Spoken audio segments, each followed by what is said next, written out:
All right, we are live tonight with the Now Granted podcast.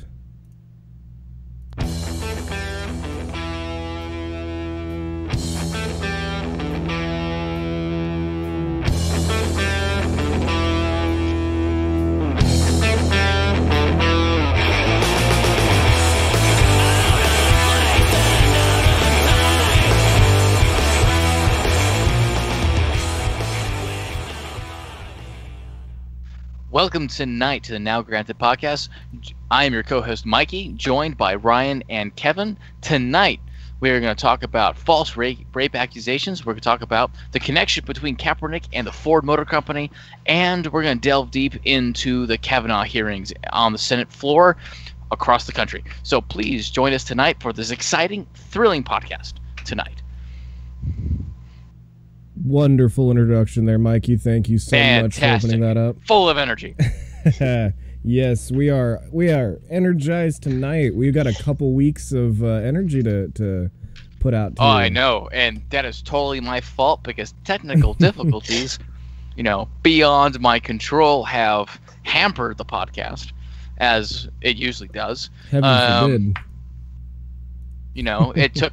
It took my graphics card and it took a big piece of my hard drive. So, all out there who was wondering how I write, how I put my thoughts down to electronic paper, that is no longer existing. That is all gone. So, 2.5 years of collegiate work gone. So, you gotta invest in the cloud, Mikey. I mean, you could also invest in a $100 8 terabyte hard drive from Costco. So either way, I could invest in the cloud, but then there's the fappening. But people might be fapping to my words on the unification of Germany, or at least the first attempts of unification in the 19th century of Germany. But again, nevertheless, there are some weird people out there. That is true. That is true. So that's what happened earlier this week, ladies and gentlemen. But now we have the podcast up and running and live. So yes, we do, and we have sound. So a couple weeks ago, that is, we will not have any issues with that. Hopefully not. Hopefully not. All right. So how you doing, Kevin? You had an interesting week this week? Yeah, I'm actually been playing fantasy baseball recently. I won a lot of money today. Fantasy baseball. How much you win? How does that work? Well, you just pick your players who you think are going to do well that day or that week or however long the contest is, and if you get more points than your opponents, then you win a certain amount of money. And yeah, that's cool. I won some money today. Yeah, I might quit my job just to do this. Yeah. Are you a big baseball fan? Not really, but fantasy baseball has gotten me more into it. So. All right. So did you say you quit your job? I said I'm thinking about it. I was kind of half joking though. We'll see how okay. how much money I actually make off of it. No, actually, if you want to quit your job, you get yourself in a couple of leagues, of them simultaneously. So. Yeah, but with leagues, there's a season-long commitment, and with some of these other apps that you can either do a day contest or however long you want. So I don't want to take up too much of my time doing fantasy baseball like a league would require. Yeah. Okay. Yeah. Because they got games going on every day for that. Yeah. It's too bad the season's almost over. Yeah, that is a bit of an issue. I'll have to transfer over to football. And yeah, then, well, that's where a lot of a lot of money is at right now is football. So, depending on what league you're in. Depending on how hard Trump's going against the NFL on Twitter, though, that might lessen the amount of money there. I think it has been of late. Fewer viewers, all that kind of stuff. Yeah. That's true. But, I mean, there are plenty of people who are not happy with what's going on, at least culturally, politically, or socially within the NFL. But still watch it anyway. So yeah, it's interesting stuff. Yep. With the politics aside, it's good stuff. It's interesting. football's a lot of fun. I'm not a fan of the pros personally, but yeah, college is actually a lot more fun to watch. I think. Yeah, there's so much more action. The problem is that in pro everybody's too good. Yeah, everyone's like on the same level. Exactly. Well, I mean that's the point about pro, right? You weed out, what you think is good in college, and then you take, from at least from like college, right? You think you got the apex, athlete, and then you go into like the pros, and that's like, the apex of the apex. Yep. They weed out, the majority of those in college. Oh yeah, for sure. Well, there's 192 college teams in. Sorry, that's 192 countries. I don't know why my brain connected those two things, but there's like 150 colleges or something stupid. Really? Yeah, it's over 100. I can look it up.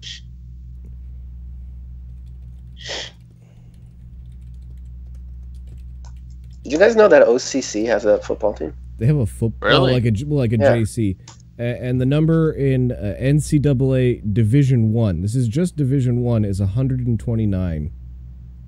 I think there's like 3 divisions. Yeah, there are 3 divisions. So there's hundreds of college teams, and that's not even counting junior colleges, because that's a whole separate league. Yeah. So there's a lot of college football players that all want a spot on those 32 pro teams. Mm-hmm. So. One of the surprising jobs for a lot of these college players after they get out of college is actually playing as the practice team. So. Well, yeah. Well, you still make money doing that. So. Yep, you can just barely scrape by, because I mean they're not paying these guys big bucks. They're only working so long, and yeah, they don't. Yeah, they don't well, get paid they're a lot, replacements. Yep. So second string, third string, but technically you're still on the team. Oh, and no, technically you still can ring. No, not even. I'm not even talking about second and third string. I'm talking about guys that aren't on the team at all. They just practice against them. Oh, really? Yes. Okay. Yeah. I'm guessing most people don't really know about that, because it's not something they discuss a lot. So, but I've had an interesting week. I was out canvassing for a political candidate here in Orange County last weekend on Sunday, and I got bit. Got bit by a dog. You got bit by a dog? What Yes. dog did you get bit by? It was a German Shepherd. I was on the public sidewalk outside of the house, so I wasn't even walking up to the door, not even a house I was canvassing. And this dog just came up to me, like, dozens of dogs do all the time. But instead of being nice and mostly friendly, it decided to jump up and bite me on my right forearm. Oh, okay. It got one tooth in. Got one tooth and then scratched me with the other ones. But so do you have rabies now? Hopefully not. That's the goal. Do we have to just find a new engineer now that your mind slowly swells up in your skull? You did take over for me a week or two ago, didn't you? For that one live stream. So at least we got some backup. Did it draw blood? Oh yeah. There was tons of blood. Tons of blood. Did you find the owner? What was that? Was it like a stray, or was it? No, so this guy was just out gardening in his yard or something, and his German Shepherd was just out unleashed, and it just came up to me and jumped up on me. As soon as he saw it, he ran over to come and pull the dog off, but obviously it was too late to stop him from getting the one bite in.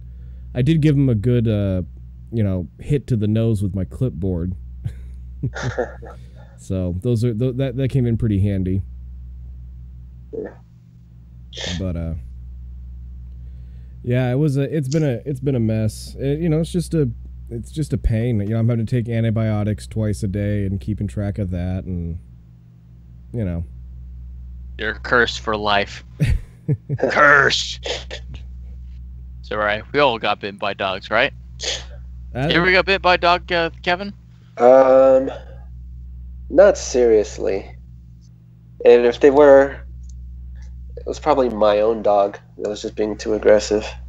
Yeah, I've gotten bit by my own dog when we were like playing around and stuff, but never like aggressively bit. Okay. Yeah. Yeah, I've gotten bitten a couple of times by a couple different breeds of dogs. Interesting. It's all right. I don't judge the dogs. Oh no, I don't blame the dog at all. It's 100% on the owner. You know, I mean, essentially, you're anybody that owns a dog owns a weapon. Okay, like it's not. Most people, you know, a lot of people train these animals to attack things. They have instincts to hunt stuff. You buy a dog, it's a much bigger deal than just some thing that's gonna hover around your feet for the next 10 years. You know, and I don't think people in our culture take dog ownership nearly seriously enough anymore. Well, I mean, maybe not as a weapon, but I would say just a small child. Well, that's what pets are. Yeah. I mean, a dog is, a cat is, but because we're just on the context of dogs. Dogs are like small children, and they forever stay as small children. And well, we'll rephrase it this way then: a small child with a knife, okay? Because at the very least, you have to count those teeth as something more than just. At least what just a small child that bites. Yeah. Well, I mean, there's not a whole lot of damage a toddler can do gumming your arm, but Well, I mean, like a 5-year-old has teeth. Yeah, that's true. You ever bit by a 5-year-old before? No. Yes, I have. Oh, look at this guy. See? Did it hurt? Yeah. Yeah. Yeah, I worked special ed preschool for 6 years, and I got hit. I got smacked in the head. I got bit. I got all sorts of body fluids on me, stuff like that. Did it break the skin? That sounds kind of erotic. Body fluids. No. Well, yeah, blood, spit, urine, throw up. Oh. I don't know. You know, the number of doors that I go up to and the owner's just sitting there yelling at the dog to shut up because they haven't trained it at all. It's mind-boggling to me. Because if I had an animal, I would treat it with the respect and the care that having an animal like that deserves. Yeah, but it takes time. Oh yeah, it does. But it takes time out of your life. It does. It really does. And it's like having a small kid. It just takes time. Yep. And I don't think, like I said, I don't think people generally want to respect the animal and respect their community the way that they should to actually take the time and train these dogs. So it is what it is. There's not much I can do. So, I mean, I had a good week too. Despite technical difficulties with my computer, I got a new car, so I'm super happy about that. Congratulations! I know that that Jeep you were driving around has been on its last legs for probably about as long as I've been alive. It's been on its last legs for at least maybe 3 years, and I've had it for 7.5. So, and I'm guessing actually, you weren't the first. It's probably been owner. on its last legs probably the entire time I've owned it. But I've kind of downscaled. I've scaled down. So I no longer have the Jeep. So we can't count on you to haul large loads whenever we need it? What? So we can't count on you to haul large loads whenever we need it? Not anymore. Not anymore. I went from a Jeep to a small 2-door Honda, or a 2-door, 2-seater Honda. So nice. Oh, it's only a 2-seater. It's a 2-seater too. Oh, so man, fun to drive. Love it. Small. What? That is small. I didn't realize it was a 2-seater. 2-seater, 2-door, little hatchback on the back, hybrid. Yeah. Oh, it's a hybrid. Nice. Yep. So you're getting crazy gas mileage then. The least amount of gas mileage I get is about 31. So really? Yeah, nice. that's the least. Okay, that just, I mean, that's about where my Ford's at. The least it gets is like 28. Yeah. So I mean, depending if I'm sitting in if I'm going to bumper traffic or at just hitting every red light, Yeah. it's about 30. But when I'm on the road, like on the highway, you on should cruise, be getting decent gas mileage. I can get above 50. So it's better gas mileage on the highway without traffic.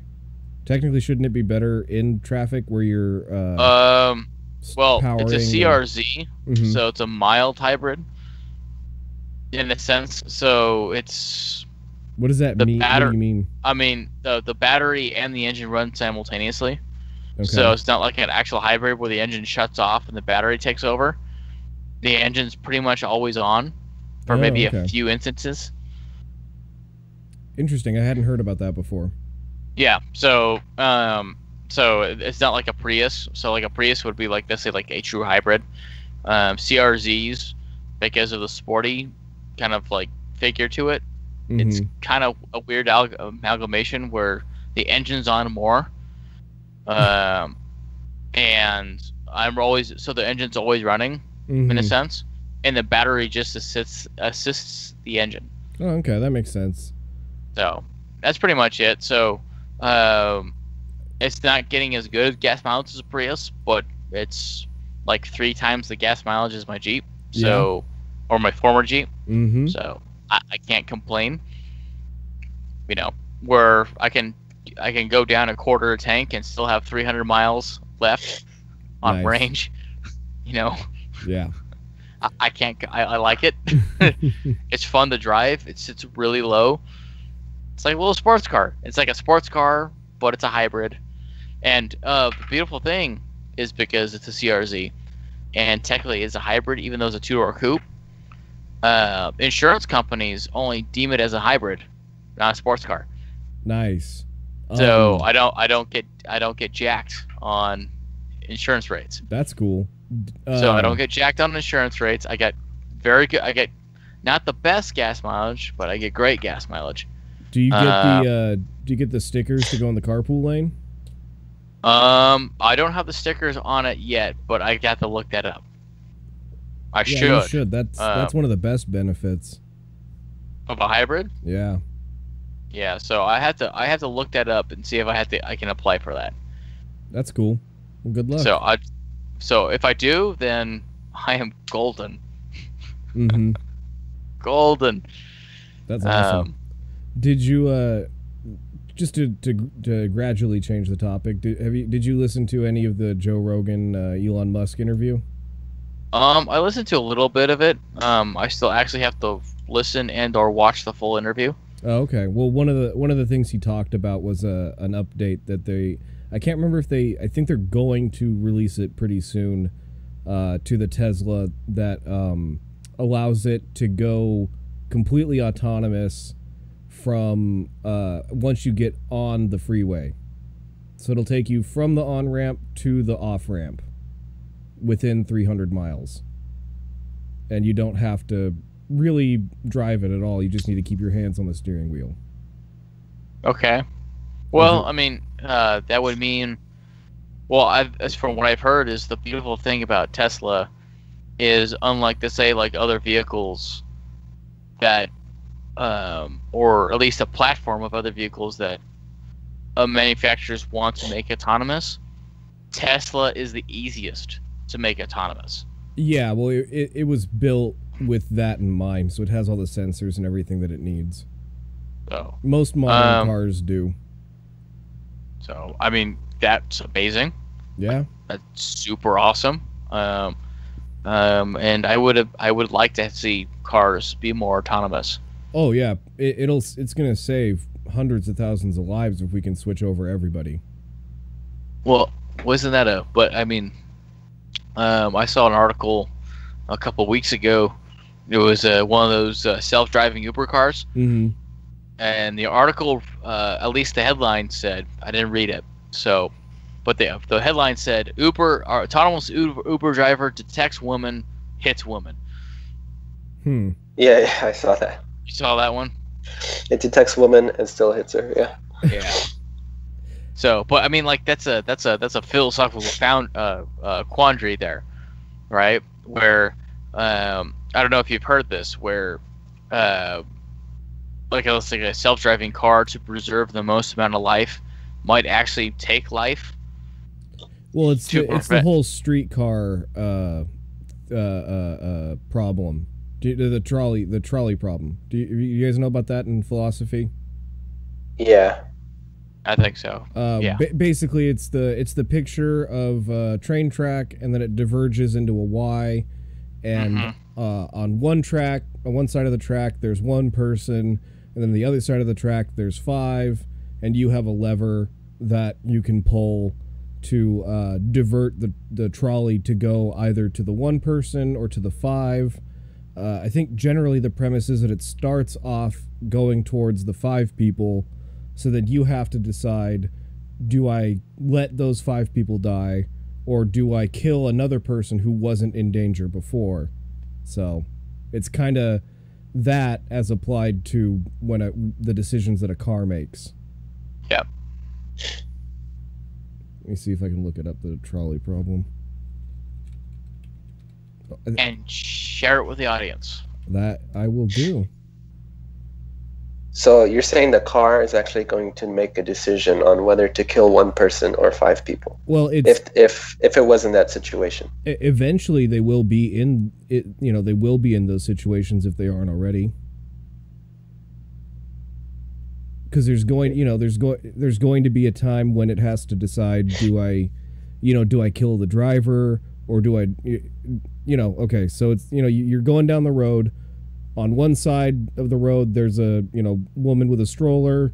The other side of the road's a cliff, and you come upon a boulder that fell. The car's got to decide which way to turn. Does it run over the woman in the stroller, or does it send you flying off the cliff, killing you? Mm-hmm. It's a very similar problem.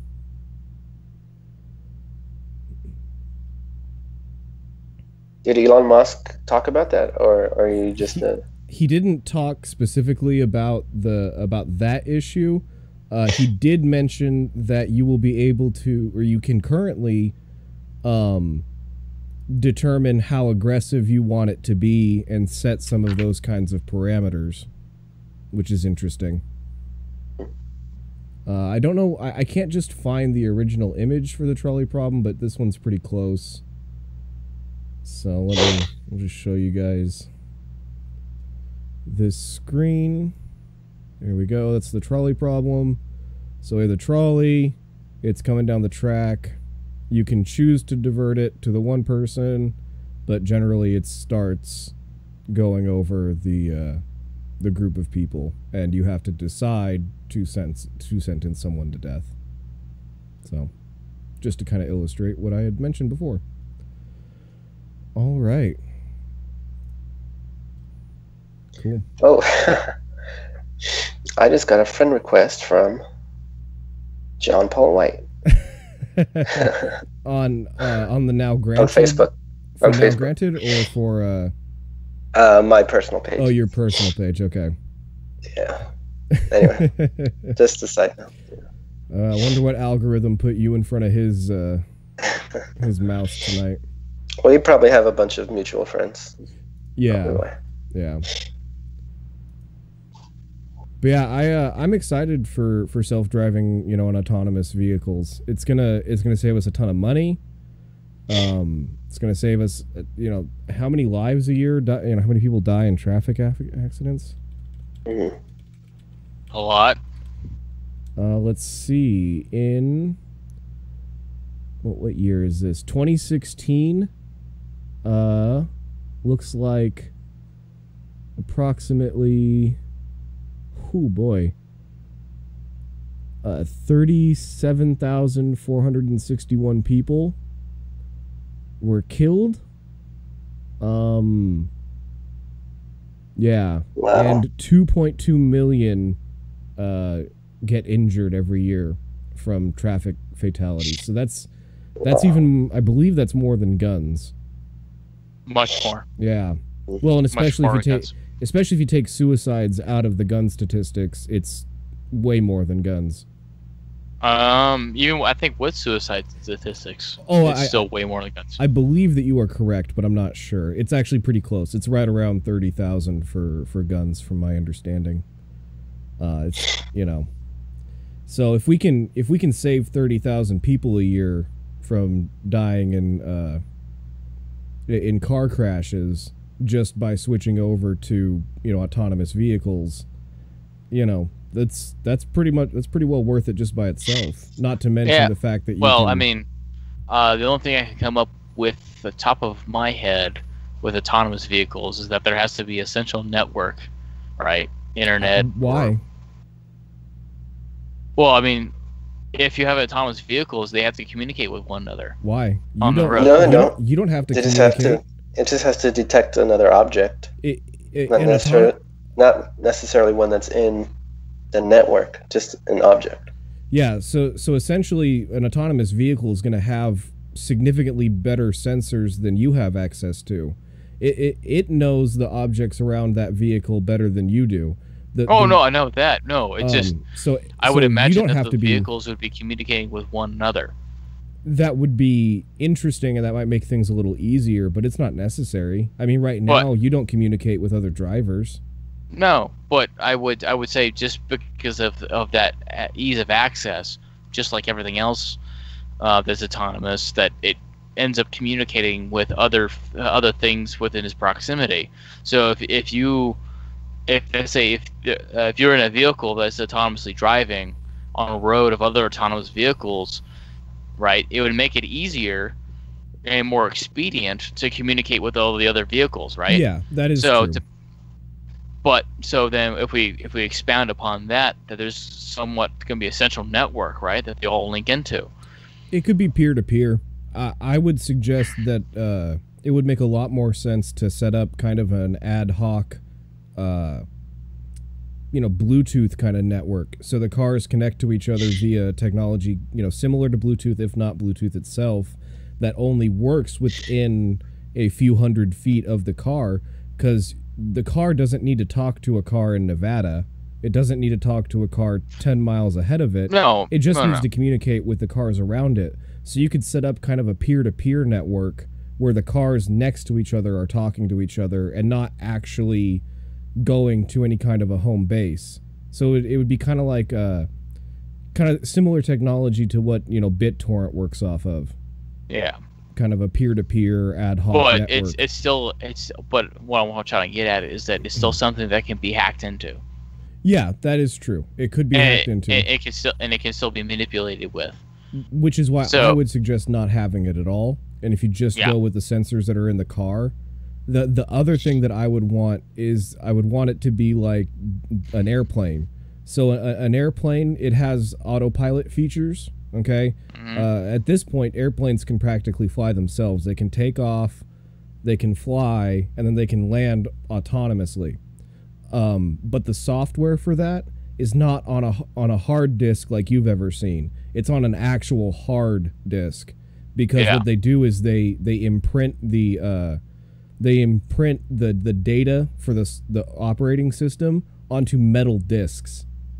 So it is permanently in there. You cannot hack it. You cannot change it. That software is, it's impossible for you to hack it from anywhere outside of replacing the disk. So that's what I would like to see for autonomous vehicles. Anything short of that, and it's hackable.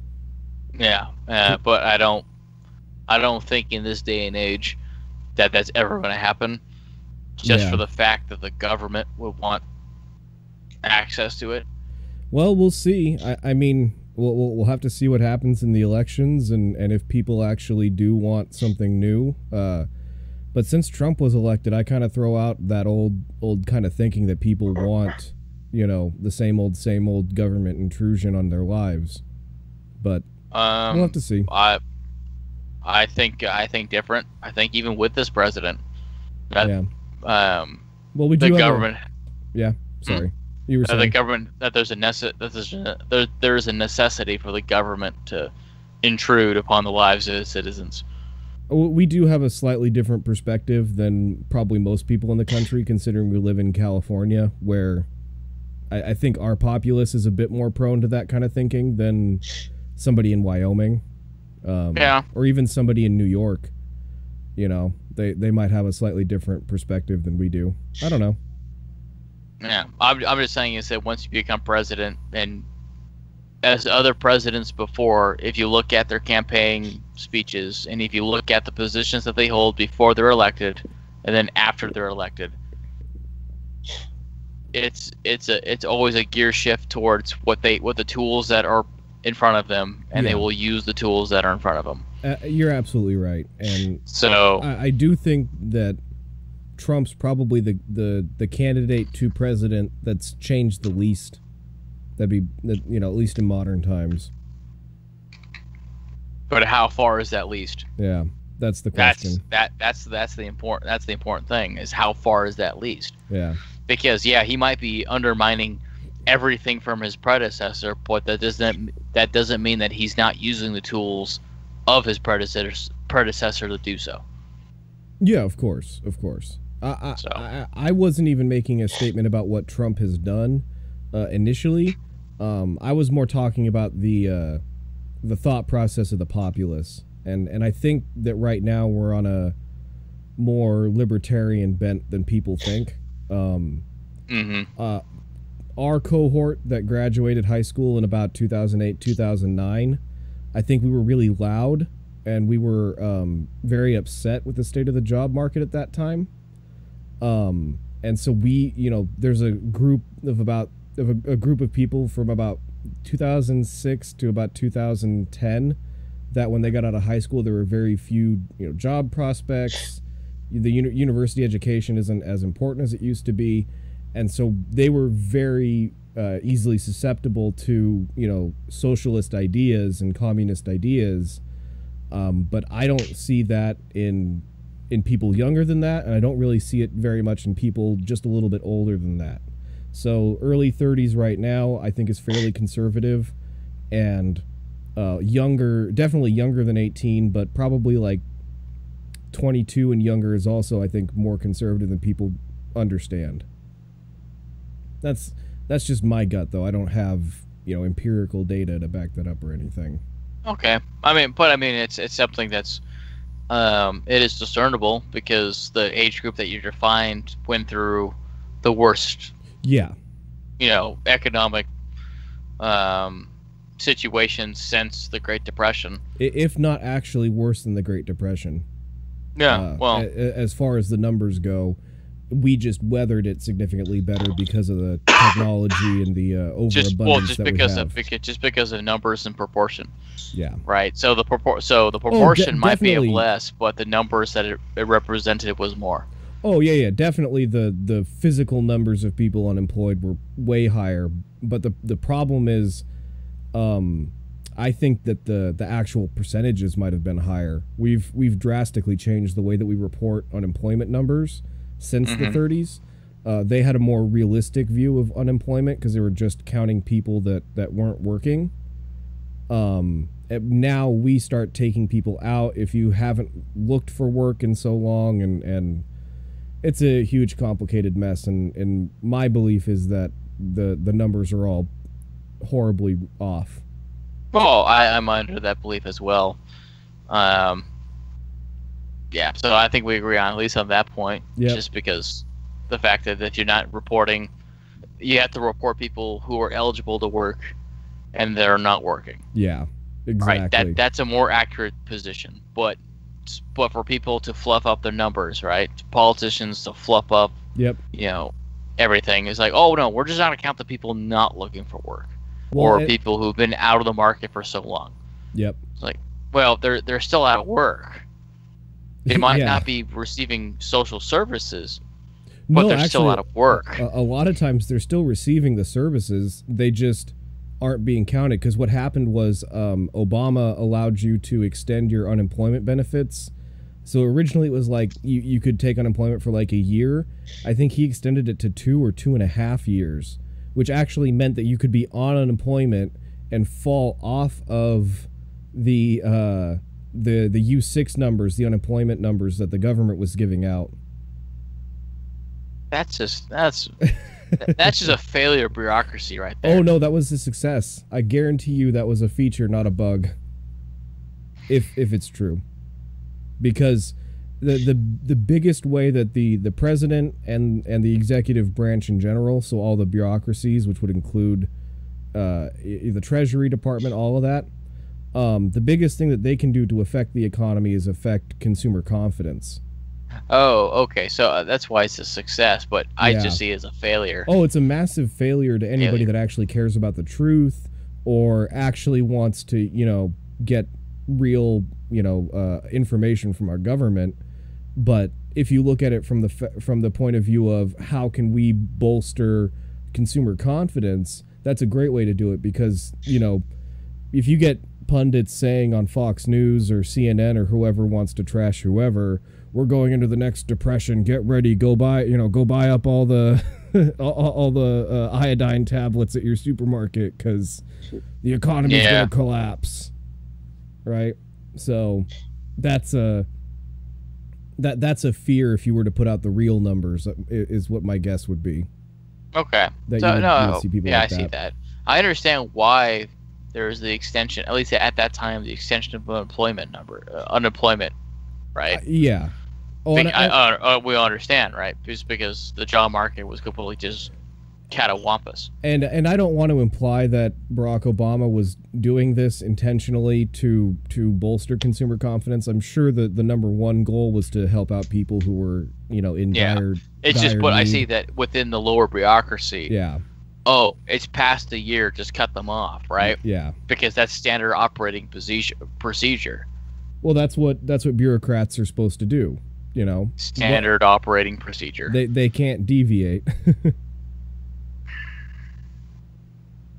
Yeah, well, and bureaucrats just gum everything up, but that's a separate topic entirely. Yeah, I think so. I think so. Do we want to get to some of the topics that the articles we wanted to discuss?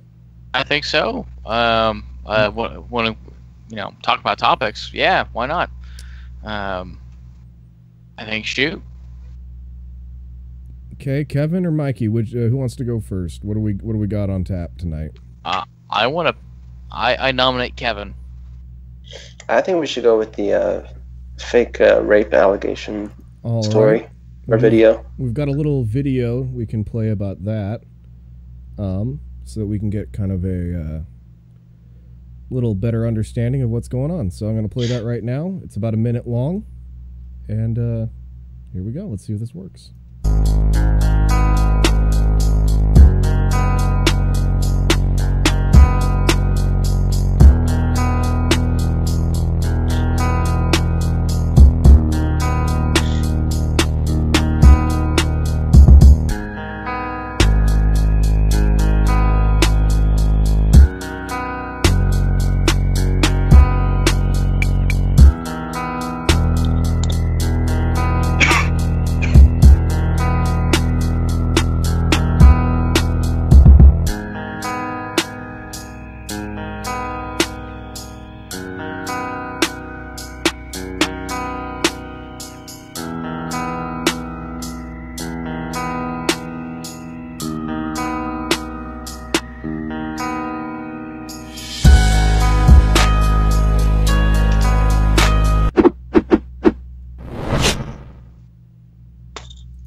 So as you can see from that little backgrounder, what happened was this woman decided to report a fake rape claim to impress a person she had a crush on. Not impress, to get sympathy from.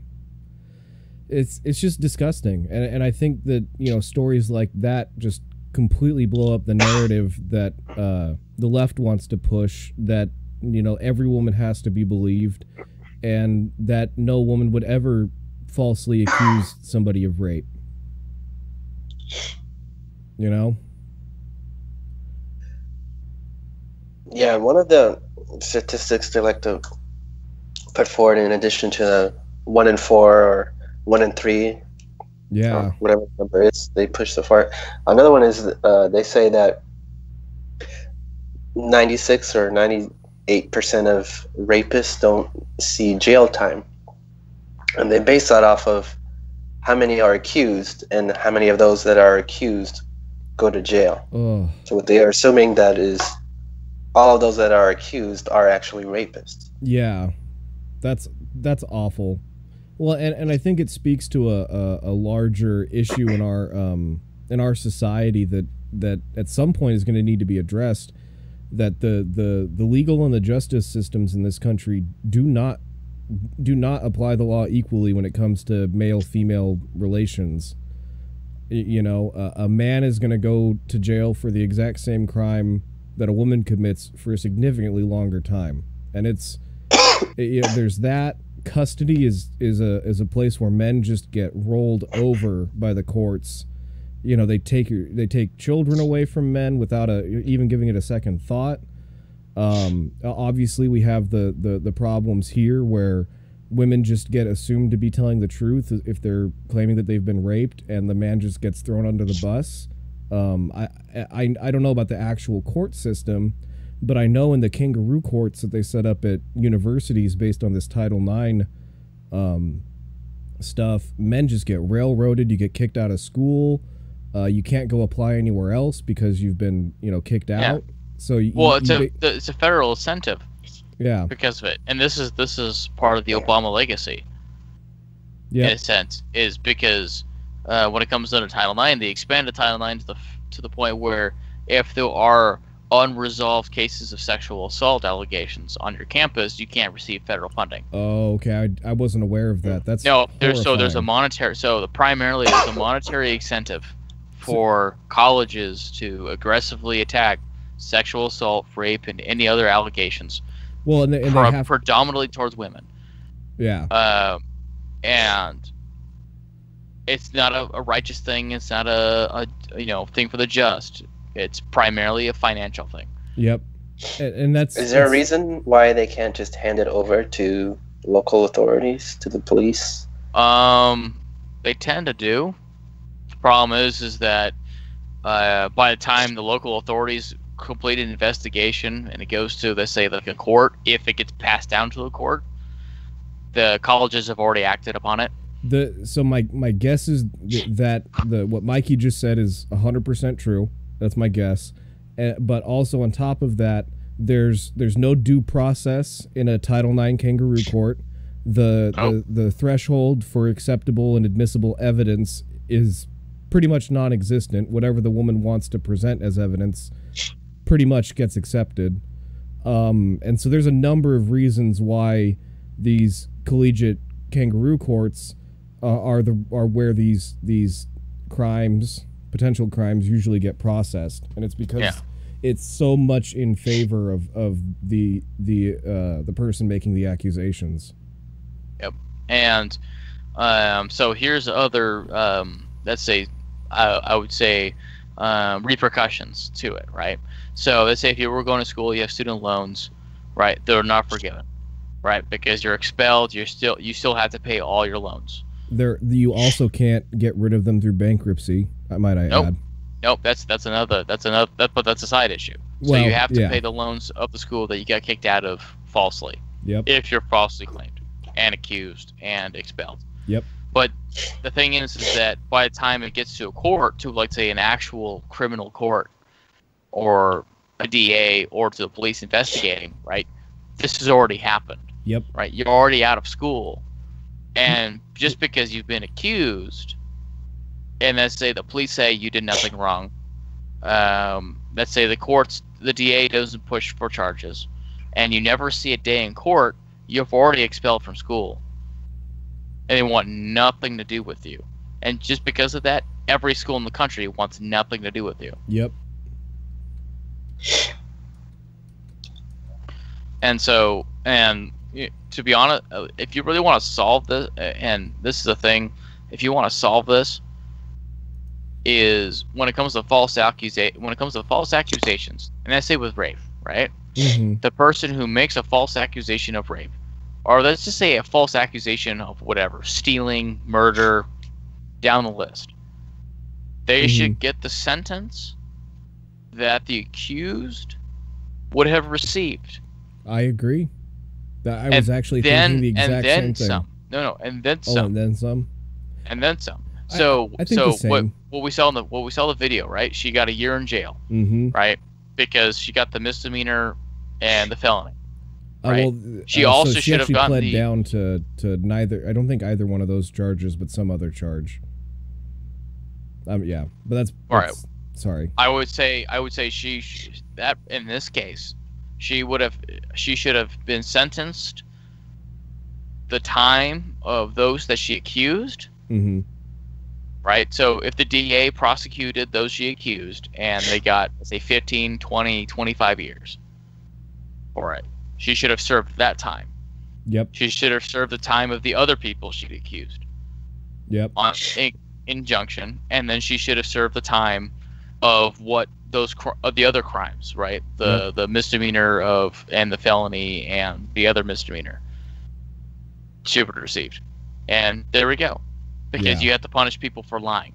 Oh, and absolutely. In this country, we don't punish people hard enough for lying in the court. Nope.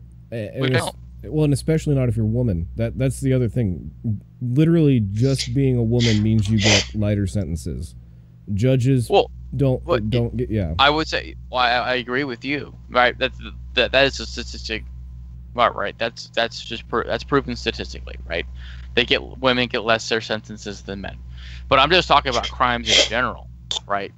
Let's say across all genders, across all races. When it comes to lying, like fraud, when it comes to crimes like fraud, when it comes to crimes like laundering, when it comes to things that involve lying and deceiving people, do not get punished hard enough. Okay. And I think that's something that really needs to be taken account for. Yeah. Right. We punish hard for murder. We punish hard for rape. We punish hard for burglary. Not really. Not in California. No. But if murder, it's under $900, rape, the big crimes, assault, everything else like that. Right. That more or less generally across the board get punished harshly. Yeah. But when it comes to lying, when it comes to deceiving, when it comes to defrauding people. Right, and more or less that comes into white collar crime, or what is considered white collar crime. Racketeering doesn't get punished hard enough, in my opinion. And this is where stuff like this, I think, slips through the cracks, because in the justice system, as we see it, fraud, lying, and everything like that, it's not a harsh enough sentence. It should be harsher, if not the harshest of sentences. I wouldn't say it should be harsher than murder, or rape itself. I think so. But sorry, if you claim someone murdered somebody, right? Well, that's different. And end up being false. You're kind of conflating two things. So I can agree with you that if you are making a false accusation in front of a judge and you're trying to get someone else put in jail for life, if it's beyond a reasonable doubt that you were lying, absolutely I think you should get the same sentence. What I haven't thought about as much would be, if you just commit fraud against someone else or, something like that, I don't necessarily agree that should be harsher than a murder conviction. Because it's just money. As much as it sucks, in this country, people really don't die for not having money. Oh, okay, how about you can say, let's say if it's just going to, let's say if there's financial fraud or financial whatever, so that's someone's livelihood. Yeah, but that's different than their life. That causes just as much damage, right? When someone loses their home, when someone loses their car, when someone loses their job, right? And you want to say that's conflating two ideas, right? And I know we're going off of let's say the harder crimes, but when you destroy someone's livelihood that way, the repercussions of that, like I don't know if you're taking that into account, Ryan. Oh no! I completely agree that there are massive. And I'm sorry if you defraud somebody financially to the point where they lose their home, where they struggle at their job, they say they lose their family, they lose transportation, they lose their property because of it. And to say that they should get a lighter sentence because it's not murder or because it's not rape, then for me that's not right, and that should be, I think, punished just as harshly. I can understand your point. It sounds like you might have some kind of a personal connection to this. I'm not sure, but I think from kind of a neutral perspective. So murder absolutely should be the harshest punishment for anybody, in my opinion. If you murder someone, the ramifications of that are significantly more than any financial crime ever could be. But you can recover. You can recover from having your livelihood harmed. And it's rough and it's awful and it sucks, but it's an entirely different scenario than A, murder, or B, rape. Those two things, by far and away, in my opinion, are so much worse. But it sounds like we just disagree on that. I don't have an argument that I could really make, a strong one at the moment, because it's just in my case, it's just lying, right? Fraud is just as bad. Yeah. I mean, it's to the point where you destroy someone's life, right? Yeah, you can recover. That's true. You could recover. Not a lot of people do. I don't know about that. I don't know if that's true or not. Okay, let's say you do recover, right? You're putting an extra amount of burden upon somebody to fulfill the obligations that they need to fulfill. And to say that should go off lighter, I'm just saying that it's just those who commit it go off lightly and too lightly. Yeah, I agree with that. I definitely think that the prison sentences should be a lot harsher. I just don't necessarily agree that they should be as harsh as murder or rape. Yeah, it's still lying. Yeah. And to the point where you are willingly and diligently defrauding somebody. Yeah. Yeah, I mean, to get a slap on the wrist, that's not, I don't know, that's not acceptable. Because a slap on the wrist is still just a slap on the wrist. They're back off doing it again. Yeah. They just go on doing it again. Yeah. We've gotten a little bit off of the original topic, though. But the original topic is lying, in a sense. The woman that was in this case lied about two people that raped her and destroyed their lives. Yep. And I'm full, supporting that she should receive both sentences. Oh, I completely agree. Those two men would have raped. I completely agree, because she did everything in her power, well, everything at least she could think of, to make sure that those two men got sentenced to that. So I would agree, if you're making a false rape accusation like that, you definitely should receive the sentence per charge. Yes. Per rape. And I would apply that to all crime. It reminds me of a BuzzFeed article that I watched a video on about a month or so ago. Okay. Where they were talking about all the women that falsely accused people of rape and sexual assault and how they were facing jail time and how that was wrong. Wait, so they made a video that outlined... They wrote an article. Oh. So I watched a video on the article that they wrote. To the point where these women are falsely accusing people and they're now going to jail. So now it's that, and that's horrible because they shouldn't go to jail. Who could possibly agree that they shouldn't go to jail? I mean, I get upset at actual rape, because I understand how much of a violation that is, for anyone who gets raped. That's horrifyingly awful. And I personally think if you're convicted of rape, you should be put to death. That's my belief, because I care about, women, and I care about people in general.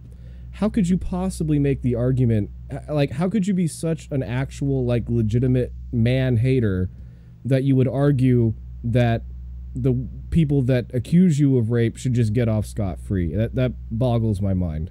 Because, because I care about other people and their rights. You know, I try to as much as I care about my own, at least. So it just that legitimately angers me. No, so those women should have received the sentences that the men that they accused. Yep, should have received. And I personally believe that the person who wrote the article should have received those sentences as well. But luckily for us, we live in a free society, and you can write whatever you want. Fortunately, you are not the El Presidente of the United States. No.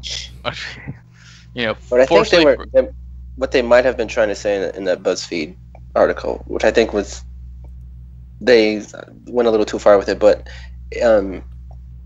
they're, by jailing those who falsely accuse men, you're making it harder for women to come forward, just in case they are somehow found to be falsely accused. But I think they are trying to paint it as if they are found, if the man that they are accusing is found not guilty, then that automatically makes her a false accuser, which is not the case. Mikey, sorry, I actually looked up the article.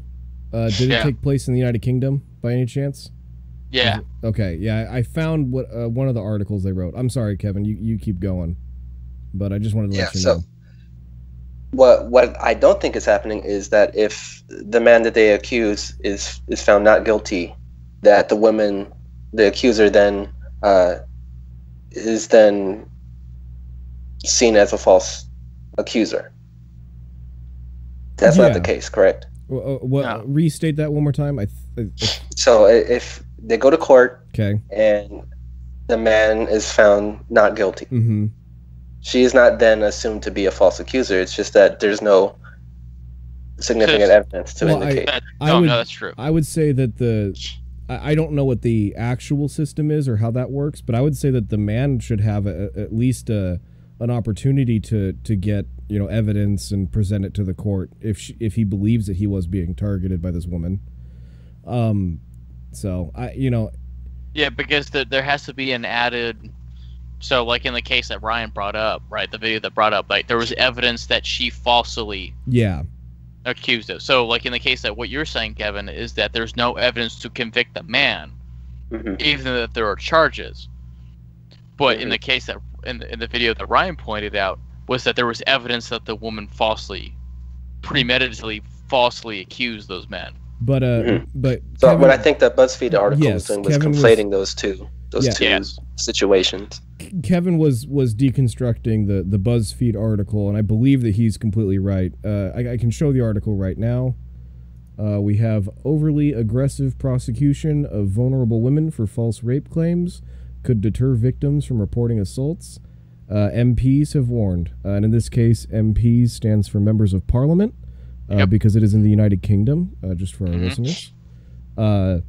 So, yeah, it sounds like you're completely correct, Kevin, in your assumption about what this article was about. But unfortunately, because they're conflating the two, it at least from what I know, is that because they conflate the two, is that they take one practice that should be horribly wrong of the false accusation. So don't punish the false accusation, because those who, let's say, do accuse of a crime that is legitimate, and let's say it doesn't go through the court and they're found not guilty, they shouldn't be falsely charged. Right, and so that seems like just a failure. If that is true, then that's a failure on the justice system. But I mean, to let one side so egregiously that harms another so egregiously to go scot-free, I don't know. I don't like it, and I don't like that conflation. I really don't. Maybe I'm just black and white. Maybe I'm the most black and white on this issue, but no. I don't like it. Yeah, it makes me uncomfortable. In no way do I think any of us not want women to report actual rapes. But I do think that we definitely need to rebalance the situation. In far too many cases, like we've said, the men just get railroaded by the judicial system, and nobody really cares if you throw a man away for 30, 40 years for whatever you want to throw him away for. And it is something that needs to be rebalanced. I could get behind an education campaign that explains, hey, look, we're not going to throw you in jail just because you think you got raped, or, any number of situations where you might try to come forward to gather evidence and see if something happened rather than actually make an accusation, take it all the way to a court appearance. Because that the law should, the law should be written in such a way that it says, like, if you get up on the stand in the trial and claim, you know what I mean? Kind of like perjury. So if you perjure yourself to further a rape accusation, then you can go to trial or something like that. I don't know. I'm thinking through this live right now, so possibly not the best solution, but there are definitely solutions that involve women that are actually maliciously accusing someone of rape, getting thrown in jail, but doesn't preclude someone who actually got raped from reporting it. There's definitely a solution there. And I think there is, and I don't think BuzzFeed is accepting that there's a solution there. I think they're on board with, who cares about men? Just lock them away for the rest of forever. Because unfortunately, for how I view it, is those that lie about it. Yep. Ruin the chances for those who, have actually suffered through it. Yeah. Because then they get viewed as like, oh, there's this skepticism. Yep. Right. And why is there the skepticism? And this is something, at least this is brought up in feminism. Why is there skepticism for women who've been assaulted, or who have said they've been assaulted or been raped and stuff like that? Well, because there's a good amount of evidence of those who have not been and have ruined the lives of a lot of people, a fuck ton of people. Yeah. And, I don't want that to happen. I want someone who, comes up with a claim, goes to the court, goes to the process, and finds justice in that. Yep. But now there's a bountiful amount of evidence of those of women that we just saw that maliciously ruin the lives of other people for their own gain. And there's plenty of men who do it too. Oh yeah. And it's just when it comes to, I don't know. It's when it comes to truth, when it comes to justice, things that at least I personally look forward to, just be contorted and just manipulated. Yeah. I despise it. It irks every bone in my body. Oh, it's an absolute travesty, and it's a failing of our current justice system based on the jurisprudence of hundreds of years prior, that just defaults to giving women lighter sentences and just basically says that a man should be sentenced harsher and shouldn't be believed, but a woman, whatever, we'll just believe her because she's a woman. And that's just been kind of the case forever. If you don't mind, gentlemen, I'm going to step away for a minute. Be right back. Yeah. No problem. Just give me 1 minute. Okay. Just you and me for a minute, Kevin. What do you want to do? All we right. can take over the stream. I can just hang up on him and it's you and me for the rest of the night. No, you can go. It can just be me.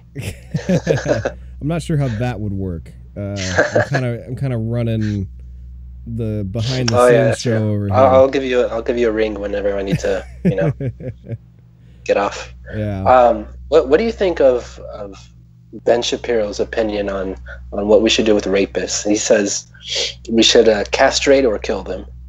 I think that a convicted rapist should be put to death. What do you think about castrated? I don't think castrated. I would say solitary confinement, something like that. I'm not a fan of the government punishing someone in that kind of a way. Does that make sense? I don't think. But death is okay. Yeah. So there's a difference between me torturing someone and me, just killing them because they, committed such a heinous crime that they deserve to be put to death. I don't necessarily agree with torture, but I can agree to the death penalty. But you agree that murder is harsher than rape, or even torture? I would say, as far as a person, a person inside the United States committing murder against someone else, rather than a person in the United States committing rape, yes, the murder is worse than the rape. Now, it's a separate issue what I believe the government's role in punishing people is once they have been convicted of committing said crime. Does that make sense? It's what I think the government's role is versus what I believe you're liable to be held, what you will be held to account for if you are convicted. I'm back. Okay. Does that make sense? So I don't think it's the place of the United States government to torture people, and I would say that castration is probably... When I mean castration, I mean... Like chemical? Chemical castration. Is that permanent? Is there chemical castration that's... Yes, that's there is. It's permanent. Does it cause pain or any other kind of side effects? Because I would imagine it does have other side effects. I don't know about other side effects, but I know that it's permanent. From my understanding, I don't know if it was permanent, but the World War II code breaker who turned out to be gay, so the British government chemically castrated him in like the 50s or 60s. Do you guys know about that at all? No. Oh, they made a movie about it. I can't remember the guy's name. It's played by Benedict Cumberbatch, but basically, from my I don't know if that was permanent. It might have been, but it seemed like there were a lot of very negative side effects to it. Like, just I believe it affects your moods. It affects your personality to a certain extent. Well, because it fucks with your hormones. Yeah, so it messes with your hormones, and then I would count that as a form of torture. You know what I mean? If you change someone to the point that their personality and their moods and a whole host of other things are now different, and you are no longer capable of acting as the same person you were before, that sounds kind of like ongoing torture to me. And I don't think that's necessarily the place of the United States government to do that. I do think it's their place to execute people. That's a different story. And my belief on that is based on the fact that if the government isn't executing people for committing heinous crimes, then we're going to go back to some Hatfield and McCoy style justice. Or they could just stay in prison for life. So that's assuming that everyone on the outside accepts that verdict. Does that make sense? So that has nothing to do with whether or not the person who has been convicted actually did the crime. The problem is his family still going to go murder 5 more of the other family because they murdered somebody in their family? Does that make sense? Yeah. So no. What are you saying that the death penalty is a deterrent? So is that what you're saying? What I am saying is, if let's take the example. So my sister is murdered, right? Let's say that happened. I know who the murderer is. They get convicted, and let's say that we're in a state where the death penalty doesn't exist, right? So they just go to jail for life.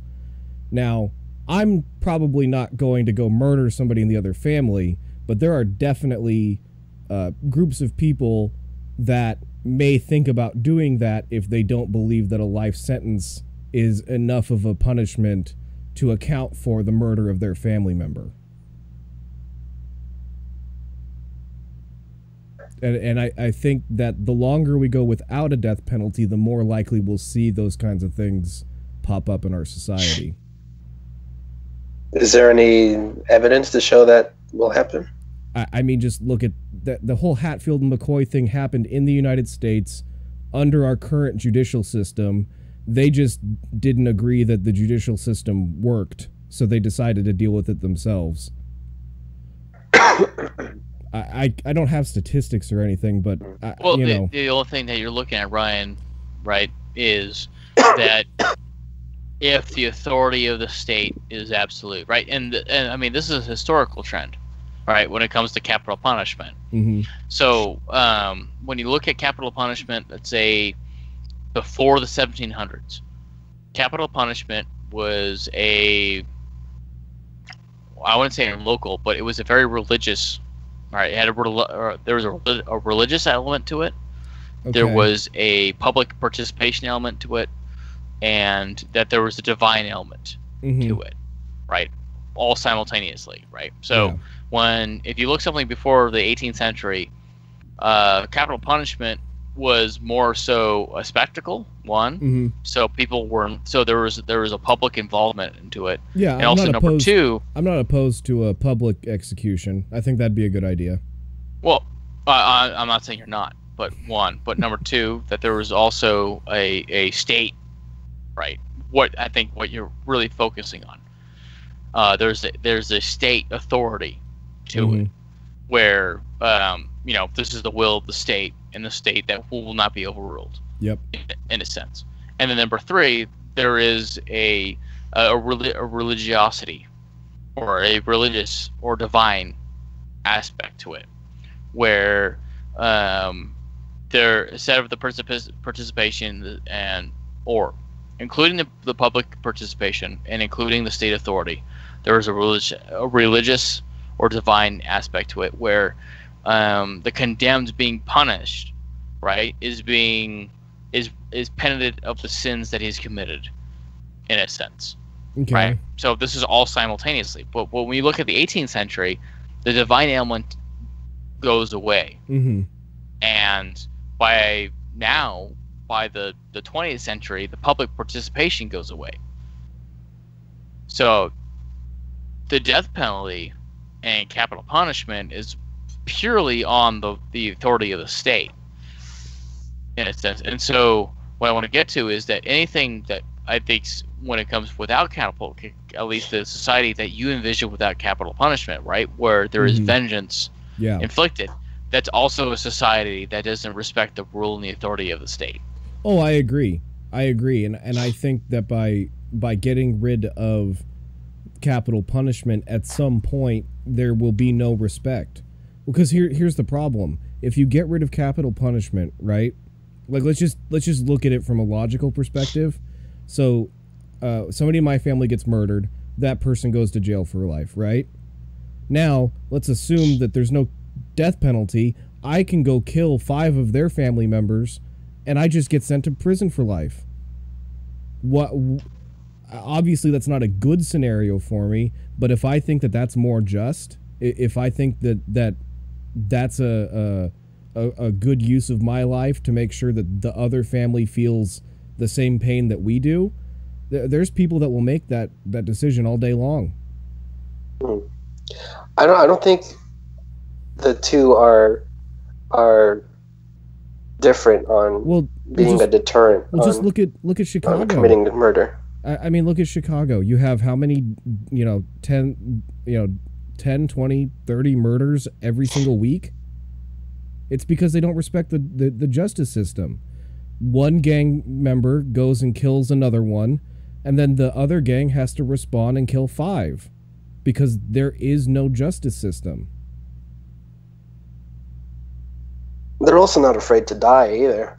No, they're not, but that's the state of mankind for the last, 8,000 years. That's how human beings exist. And as much as I don't think tribalism is nearly as prevalent as it used to be, as you can tell in Chicago, it will descend into tribalism that way very, very quickly and very easily. And it is a very scary thing when people no longer respect our justice system. And you think the death penalty will make people I think it's one component. It is one component when I believe that justice has been served. And how could I possibly say that justice has been served when one of my family members is dead and that guy can go get a college degree and write a book and probably make some YouTube videos and live, about 25% of the life that I do? It seems like what you're talking about is not justice, but revenge. Of course. That's why we have a justice system, is to keep revenge from taking place. But the death penalty is revenge. It's not necessarily justice. It would You can get justice without the death penalty. What is your definition of justice? An equal. See. Well, hold on, Ryan.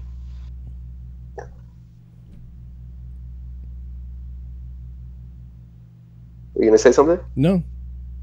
Mikey? No. No. I said hold on, Ryan, because Yeah. you're still thinking your thoughts, Kevin. Oh, okay. It looks like I'm moderating this. Oh, So, okay. At least somebody is. for once. I don't know. I'm bad with words. Doing time for, I don't know, an equal payment for a debt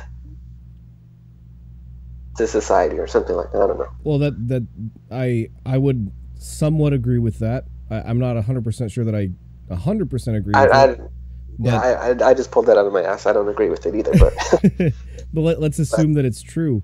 I fundamentally don't believe that a life sentence in jail would be an equal punishment for the crime that they committed. If you want to take it from that perspective. well, I mean, they are losing a lot of privileges. They're losing a lot of privileges, but the person they their murdered life lost all has of them. basically been ruined.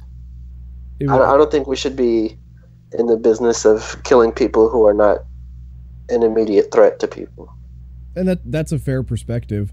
I understand it. I'm of the opinion that a few generations down the road, if we don't have capital punishment, it will erode the underpinnings of our justice system to the point that we have lawlessness. And I could be completely wrong. But like I said, you just got to look at Chicago. You got to look at Compton. These are places where the justice system has completely eroded, and that is definitely not something that you want. And what I'm talking about happens there. Do they have the death penalty in Illinois? Let me see. I'm not saying that the death penalty is the only way for this to happen. Those communities. Yeah, I see what you're saying. Just a lack of respect for the justice system can lead to all this. Yep. And you're saying that a lack of the death penalty will lead to a lack of respect for the justice system. Yep. So it looks like recently they got rid of the death penalty, or they're going to. Yeah. So, can I introduce this to you, Ryan? Yeah, absolutely. And I'm going to introduce this something to Kevin, but let's say first is that they had a death penalty up until now. Mm-hmm. Could it just be that the individuals that say in Chicago just don't trust the justice system? Oh no, I agree that there are multiple paths. It's not a respect of justice, but it's just a absolute distrust, as we see with metroplexes and metropolitan areas that are inflicted with poverty, don't trust the justice system. Oh, I would absolutely believe that there are many different paths that you can take to get to lawlessness. I'm just saying that I personally believe that a lack of the death penalty gets you there at some point. That's my belief. I'm not saying that it'll happen tomorrow. I'm not saying the United States gets rid of the death penalty and then 2 days later we've got murderers running around in the streets everywhere. My belief is that if you get rid of the death penalty and then you wait a generation, 2 generations, you are going to start having problems because there isn't a strong enough penalty for when you commit things like murder or you commit a crime like a rape. That's my belief. Okay. Because there are systems that don't have the death penalty. I would suggest that we need to wait longer because most of those, it's been maybe a generation, maybe 2. And it's also a much smaller community than the United States. It's true. Well, it's true, but I'm just saying. But still, these at least when it comes to in plenty of places in Europe where they don't have the death penalty, where they focus on reformation of their inmates. Well, I also don't believe in that our penal system should be about reforming people, but that's a different. That's a different. It's slightly connected, but It's slightly connected because it's the death penalty, but nevertheless, even though in some cases, like let's say in Norway, right, where you have an individual that shoots up 75, 80 people, kills 80 people, right, and he only gets 25, 30 years. Yep. Right. So that's an extreme, but when it comes to the overall average, it looks like, at least statistically, that they're doing quite all right. Right. There's not much lawlessness. There's a lot of social order. Well, they don't have the population density that we do. That's true. And that guy didn't murder, his neighbor. He murdered some people he had never met, and his family probably doesn't even live in Norway. I believe he wasn't Norwegian, was he, that committed the murder? I don't remember off the top of my head. Oh wait, was he murdering Arabs? I think that's what. No. What happened was this was many years ago, but he was a Norwegian. Mm-hmm. He was, and what happened was he was right wing, and he went to a camp full of kids, and he shot up like 75 kids. Yeah, horrifyingly evil. I think he should have been absolutely put to death, personally. Right. But I was just knowing that as an extreme, because that's what I would say, someone from your perspective, as I am the moderator, in quotation marks, would see as a failure of that system. But if we look at the Norwegian system overall, and then say the Scandinavian and European system overall, right, the rehabilitation of criminals, the criminal element, mm-hmm. right, has actually benefited because they've had a better transition to society. Yeah. And because I know personally from at least personal friends of mine that have gone through the system, have gone through hard time, mm-hmm. right? It's been a hard road for them to integrate into society. Oh yeah, I'm not. At least here in the United States, which in fact creates a criminal element in themselves, because it's ultimately creating a second-class citizenry of second-class citizens. So, number one, I just looked up the largest populated city in Norway is Oslo.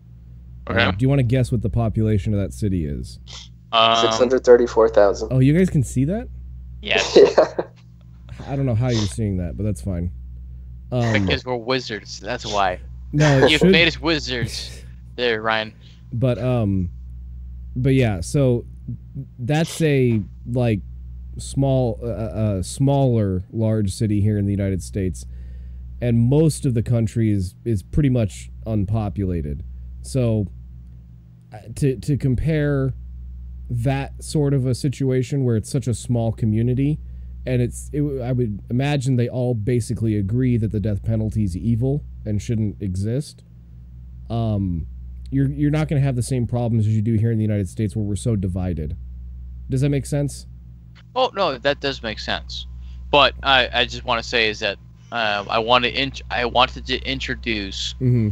other, let's say, first-rate nations. Okay. On the global stage that do things differently. Yeah. And as many activists and many sides in this country want to produce when it comes to reform and the limitation of the death penalty. Yeah. Something I need to add is that there's a significant amount, or a minority in percentage, but as people have considered, a significant amount of people who are put to death that are innocent. I'm not. Of course, there have been people that have been put to death who were innocent, and I'm not saying that that's acceptable and that we shouldn't fight that at every turn. I'm not sure that we know the numbers on that and what they actually are, but just So I don't think that eliminates the need for the death penalty. Yeah. So personally, and granted. Just as I can say it right now, granted, it's now I'm not quoting my personal beliefs. Now to you, Kevin, on my screen. When it comes to, if you don't want, because I've questioned the guy above me a bit. When it comes, so what is the legal system that you envision, right? When it comes, because you said when it comes to the death penalty, you're not in favor of the death penalty, correct? Mm-hmm. as I've introduced society, when it comes to Ryan, when I've introduced societies in countries that have, let's say, abolished the death penalty, and they've been ultimately successful, there are other nations that have abolished the death penalty have not been so successful. And also, like, let's say, like Mexico and in South America, right, where they've abolished the death penalty, and crime more or less just goes ultimately unchecked, in a sense. So, as I challenge Ryan's point, in a sense, where you have societies that have abolished the death penalty and have exist pretty much prosperously, how can you explain societies that also abolish the death penalty and, let's say, have not more or less prospered, but crime rates, in a sense, how Ryan has put it, above? If he is above, it looks like he is gone. I don't know. Just how can you explain that, in a sense? Well, there could be other factors that work there. For Mexico, for instance, there's corruption in law enforcement, where laws are not being enforced, and the cartel basically runs sections of the country. Okay, so between your factors and his factors, right? So the possibility, let's say, of the United States, of this country abolishing the death penalty, right, excluding my ideas, I'll get to those later. So he says that it becomes. So Ryan says it becomes lawlessness, and you say it does not become lawlessness, right? Yeah. Is that the fundamental disagreement? I think so. Sure, yeah. Okay. I mean, granted, I am late to this conversation. Yeah, you're not. Because Yeah. I had to step off, but I'm trying to keep up. One, and number two, I think it seems like that there should be. It looks like in both of your assessments that there should be reform in the criminal justice. I think what we need to do is reform what's actually a crime. That, to me, the number of crimes that you could commit should fit on like a page or 2 pages. Okay? That's why we have such a problem with criminal, justice in this country, is they've done studies and they don't know how many laws there are in the United States. Okay? Between just in federal, or just between federal and state? But just the federal government. They have done a study. We don't know all of them. We don't know how many there are, and we don't know what the punishments for all of them are. Well, did you know there's a telephone tax? Yes, I'm aware. There's tons of taxes. I'm not even talking about taxes. I know you're not. But I'm just saying, there's a telephone tax. Like literal crime. Okay, the average American probably commits multiple crimes every day. I mean, technically, if you don't, put your blinker on when you're trying to change lanes. No, you commit multiple crimes a day driving. Yes. Yeah. And not to mention who knows what else. I know I do. Well, no, I mean, at least when I took criminal justice in community college, I forget, it was either constitutional law or PC 832. No, it was constitutional law. Mm-hmm.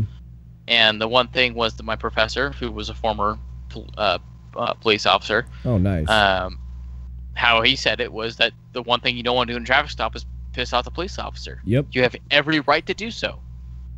But the thing he's going to do is he's going to open his trunk.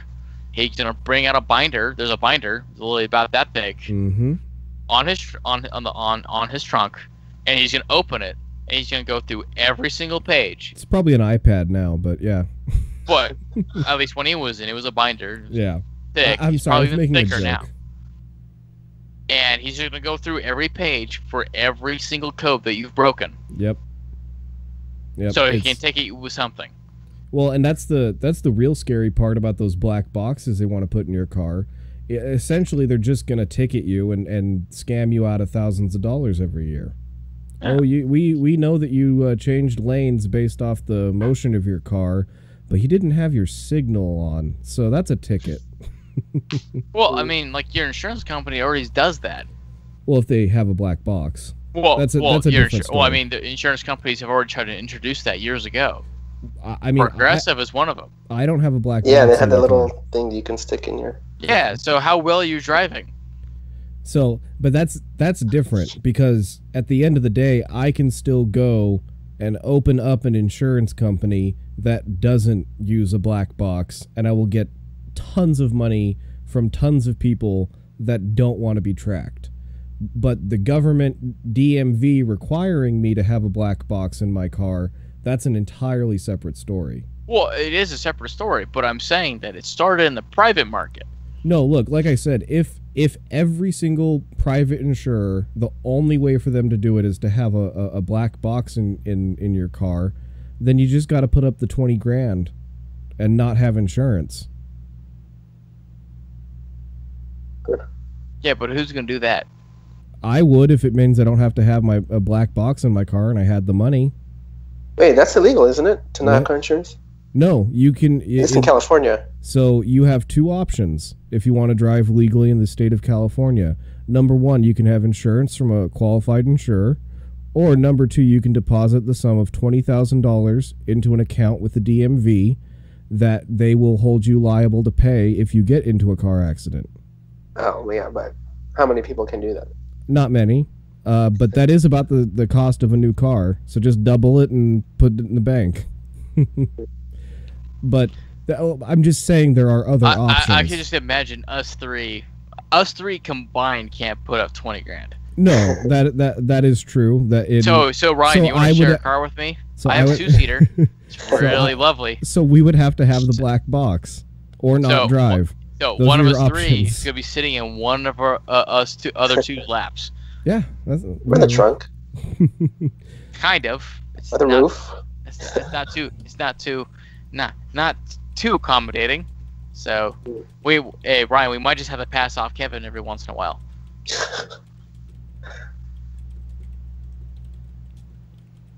Ryan, let me ask you a question about, since we were talking about the death penalty. So your view on the death penalty is not so much based on the morality of killing a person, but more on the utility of the death penalty itself on deterring future crime. I use both in my personal thinking and how I come to wanting the death penalty. But the main argument I use is from a societal perspective. I believe that it's part of the progressive movement that's slowly eroding the things that hold up our society and keep it as well structured as it does. So if, let's say I could provide you with evidence that the death penalty in America would not deter future murders, would that change your view? It depends on what you mean when you say that. Now, if you can tell me in 60 years, so 2.5, almost 3 generations from now, people will still be abiding by the justice system and respecting it exactly the same way that they do today, then yes. So if you can provide that absolute, assurance, then yeah, I would have to agree with you. But anything short of that, I have some wiggle room to continue holding my beliefs. Okay. So it doesn't bother you that we're giving the government power to kill someone? No. The government has the power to take my body, ship it over to a sandy place, and put me between it and some bullets. So, no, I don't have a problem with that. Okay. The question, I think should have been asked, at least from Kevin's perspective, is that in the last 3 generations there have been a significant amount of respect to the justice systems of the system to, I say, keep the death penalty implied, right? So if you look at the death penalty for the last 3 generations, and you look at the, say, respect of the justice system, at least how you see it, right? Do you find that to be contradictory? Do you find that to be absolute? Do you find that? I'm not exactly sure what you're asking. Well, Sorry. what I'm trying to ask is that, right, because you brought up Chicago, right, as an area where the justice system has not been respected, right? Well, At least it's not working. Yeah, they don't respect it, and it just doesn't work. Right. But the death penalty has existed in Illinois for a significant long time, right? At least to cover 2 or 3 generations. Okay. In a state in which that city resides in. To stop you right here, I don't believe the death penalty is a cure-all fix to anything. No. I'm not saying so. I believe that getting rid of it will undermine. Does that make sense? Yes, but I'm just saying that it has already existed. Yeah. And the respect of the justice system has been undermined. Yeah, for different reasons. There are multiple paths to us living in a lawless, horrible society. And one of them, I believe, is getting rid of the death penalty. But another one would be, my guess is you can probably blame drug crime policies, like what Kevin was at least alluding to earlier, where the failing of the justice system and incarcerating too many people for, small, insignificant crimes, that can lead to lawlessness as well. Does it make sense? No, it does make sense. So I'm not saying the only way that we get to an entire country looking like the inner city in Chicago is getting rid of the death penalty, but I believe that is one way. Okay. Chicago got there probably because too many young black men were getting, swept up and put in jail for marijuana, that sort of thing. Just because, they're out getting in trouble. Like, is it marijuana? I'm not saying specifically marijuana, but that sort of thing. They get swept up for committing some small thing, and then instead of let me lay out my whole belief as far as that goes. It used to be that our police would police. These days they just law enforce. And what I mean by police is you'd have a beat cop, and that beat cop actually is responsible for walking around a block or 2 block or however many block areas. I don't know what a block is, so I'm not sure how big the area was. But they would be responsible for knowing that community, and basically their shift was in that same spot every single day, and they would get to know the kids, they'd get to know the store owners, they'd get to know the homeless guy on the corner, and they'd go over and, some kids are gambling behind the liquor store, and they'd get out the billy club and threaten them and be like, hey guys, I'm gonna have to arrest you if you keep doing this kind of stuff.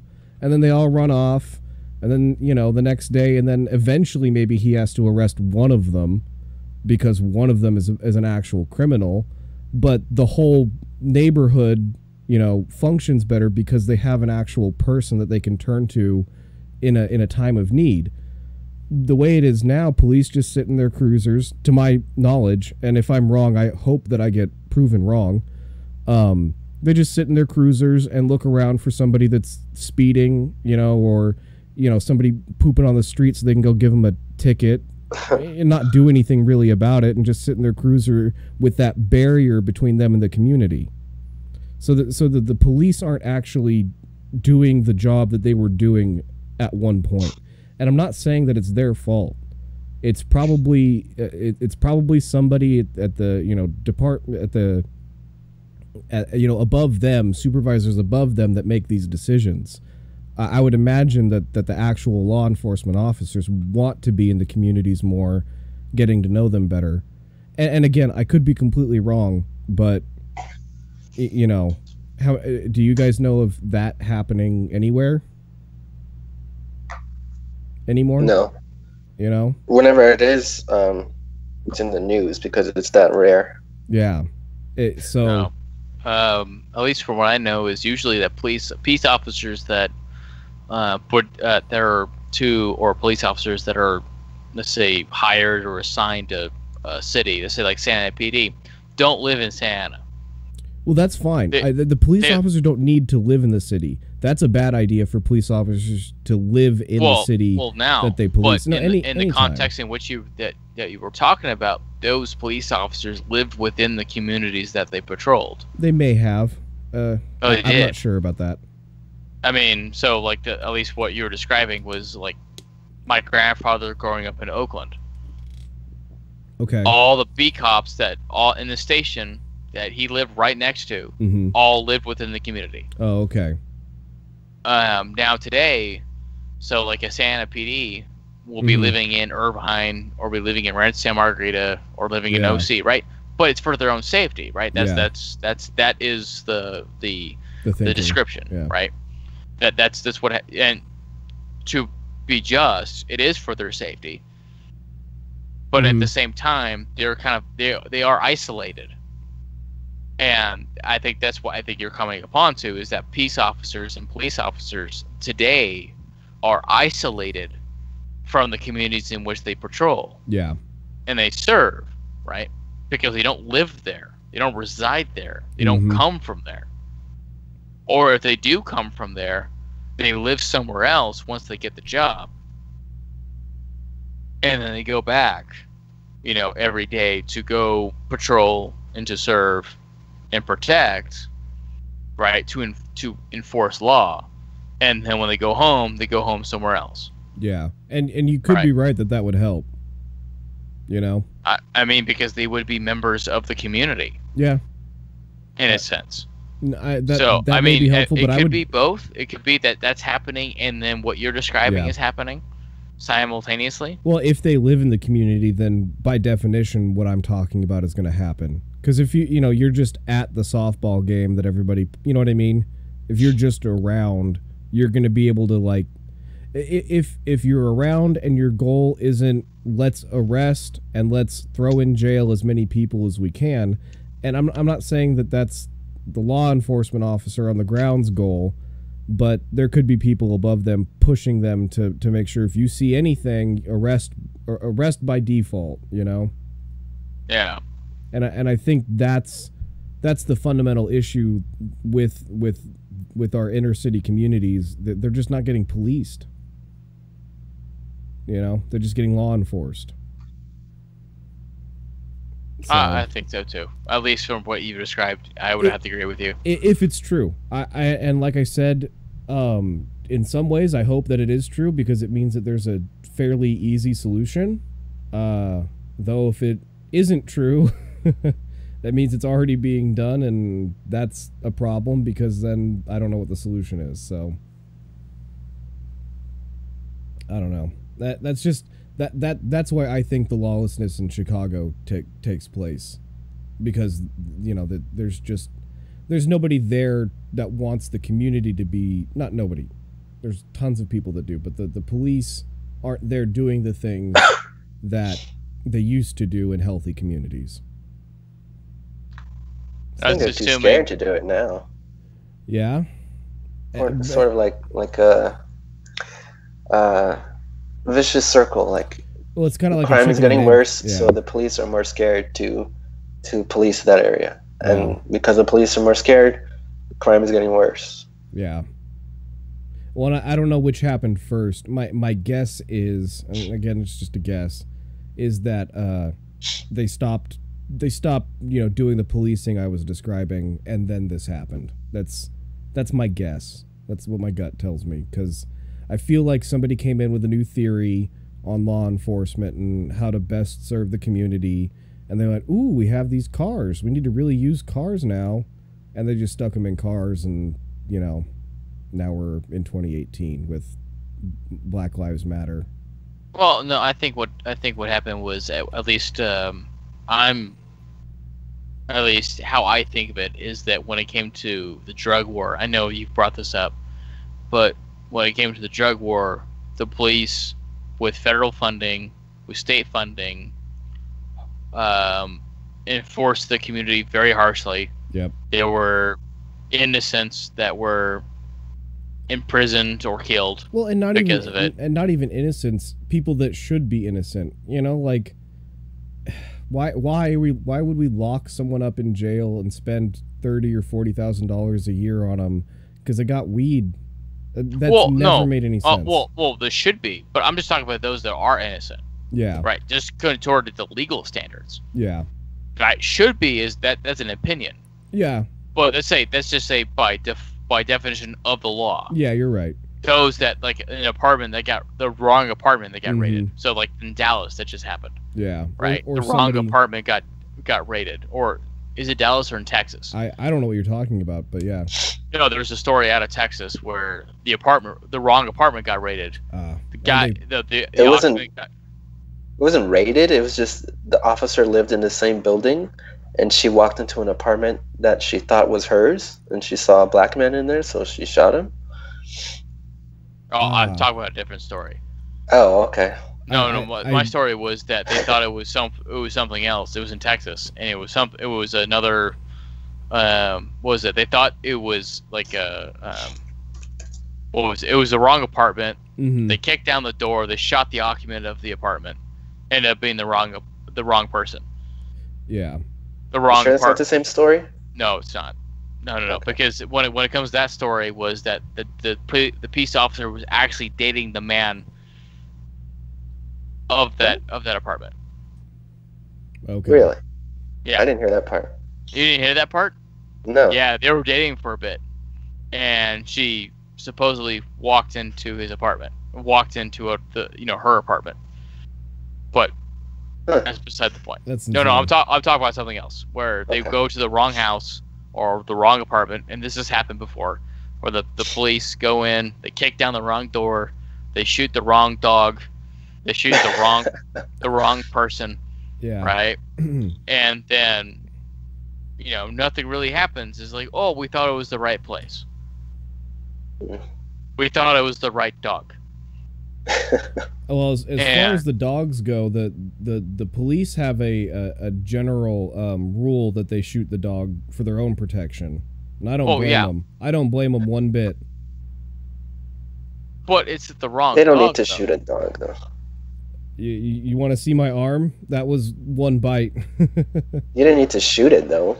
What else are you gonna do? Tase it? Tase Are we it. tasing dogs now? It's better than shooting it. No, because then it just gets back up and bites you again in a minute. Well, hold on. But I'm just I saying. doubt that right? it's actually going to But kill you. if it's like a the wrong person. dog and the wrong person, No, and I this know. happens over and over and over again. Yeah, I agree that we need to hold police accountable for messing up like that. That's insane, and you definitely should get cash compensation if you had nothing was wrong and they just raided your place for your dog. But the point is that right where you have a BLM movement or you have a movement to reform the police, right? Mhm. It's because over and over again across the country there have been stories that have been validated where police kick down the wrong door, Yeah. they shoot the wrong dog, they arrest the wrong person, Mhm. right? So right, that's it. That happens, and that happens so much, or to an extent. It's a minority. Granted, it is a minority of everything else, but it's a significant amount of minority that's going to happen. That's what I'm getting at. Yeah, I think that I think that the issues that we have as far as that stuff goes, it's along the same lines as the discussion we were having about the foreclosures. So Wells Fargo forecloses on somebody's house that they never had a mortgage with, where Yeah. the house isn't even mortgaged anymore, or it never was. I think that gets down to laziness and overzealousness on the part of the court and law enforcement. You know, so we elect district attorneys and we elect a certain number of judges and that sort of thing. And I think those elections are completely messed up, and they're what cause all of this. Because a DA now, instead of just being beholden to the county and the county board of supervisors, okay, the DA now has to get convictions themselves, and so they have to get convictions so that they can get reelected and show that, you know, I'm a tough on crime judge. I threw 20 thugs behind bars for horrible drug charges. They were selling drugs in your community and I put them behind bars. Reelect me 2020, right? Why is a judge who should be impartial given a reason to be partial towards their own self-interest? Yeah, it doesn't make it makes zero sense. It should work the same as it does at the state level and the federal level, where your county board of supervisors or whoever's in charge of at the county level appoints these judges. You know, I agree. That's where we get problems. You know, judges that need to justify their their election next time, DAs that need to justify their elections. So they only take slam dunk cases, and they make sure that if they do take a case that that person's going to end up in jail just to pad their stats, and that's the sick part. Well, I mean, but that's in the lawyer community to begin with, right? It's a record. Yeah. To be honest, right? It's not just for let's say beholden voters, but just let's say any prosecutor, any defense lawyer, right? Mm-hmm. Or pretty much any lawyer in a sense, right? It's not just the voters, but it's within the community or within the circles that they run in with other lawyers. Oh, I'm 10 to 0. I'm 20 to 0. Yep. I'm 100 to 0. Right? It's a game. Yeah. It's the game, right? They play a game, and and we're all little pawns that they fuck with. Yep. In a sense, right? There are a few lawyers that don't act that way. Oh, my guess is the majority of people in these institutions aren't the worst that we're talking about, but the problem is enough of these people exist that they ruin 100 lives. Everyone else. Well, those court cases, that's 100 people, and we don't know how many of those actually should have been convicted. And then the insane thing, the worst part about our judicial system is you can basically get sentenced to jail time without ever going through a trial, because the district attorney's in charge of setting what you get accused of. Okay, so they can decide whether or not to prosecute you in the first place, but then they can also decide what charges to lay against you. So it can't be this bad, but you can you hit somebody in the face, and the DA is going to try to charge you with murder, and then you plead down to hitting somebody in the face, so you get convicted of it automatically, because they're going to say, well, if you don't admit to it, there's a chance you could go to jail for a lot longer. Does that make sense? Oh no, that does, and I don't think that should happen, right? Because as a person, right? If I get put in a stuffy box for 48 hours, right? Mm-hmm. Because I think that's the limit that they can hold you for. 72, I think. I don't know. 72 hours. All right, let's say 72. Right. Yeah. Let's just go. Let's say that's the maximum. 72 hours. They can put you in a box for 72 hours, and the DA just comes in every once in a while and says, "Hey, you gotta plead down, right? Or I can do this." So it gives, after a while, it gives you the options of I plead down, I go to jail. Yep. I don't plead, and there's a good probability that I'm going to jail longer. Yep. Right. Well, I mean, this was a case about a guy who was convicted of, I think it was rape. Mm-hmm. Right. And it's like, no, just plead down to sexual assault. Yep. It's like, why? And it's like, well, because we're going to convict you of this, and you're going to be in prison for the rest of your life. Or you plead down, and you get 2 years. Yep. And so the person goes, well, I can fight it, and most likely go to prison, based upon, what the DA says, based upon, and in this case, his race and his gender, right, being a black man. Or I plead and get a couple years. I get to see my family again, and get the mark of being a sex offender rest of my life, but at least I get to see my family. Well, and that's what makes these, to bring it all back around, that's what makes these false rape accusations all the more heinous. Oh, exactly. And just why I am very adamant. I am very adamant. Yeah. About it. So maybe I'm a little maybe stronger than both of you all, but that's why I'm adamant, because on the back end it fucks people. I agree. Hard. I agree. We are closing in on 2 hours, and I think we have a couple other stories we wanted to get to. I think so. So as interesting as it is for us to go around about the morality of murder and executions and all of that, I think we should move on to. It looks like we have Kavanaugh lined up over here. I think we do. This is something I think I introduced, correct? Yes. I believe so. Let me put this up for everybody to see. So the headline is Kavanaugh questions abortion decision as settled law in 2003 email. So all right. You want to take it from here, Mikey? Yep. No, pretty much the article in general, and there's a few things I wanted to dissect, but overall, and this is something I think we can dissect first, was that Kavanaugh stated, at least in his hearing, that Roe v. Wade was settled law. Mm-hmm. So this was something that many activists and much of the public is against Kavanaugh or protesting the Kavanaugh hearing, right? As a judge would be anti-abortion and overrule Roe v. Wade. Yes. And so he stated on the hearing that Roe v. Wade was settled law. When did he state this? Okay, so my understanding is Kavanaugh stated this when he was being asked so that he could be confirmed to the lower court. I believe the District Court of Washington, D.C. I believe so. So what he said there is that as a district court judge, this is the settled law of the land. I cannot overturn Supreme Court precedent.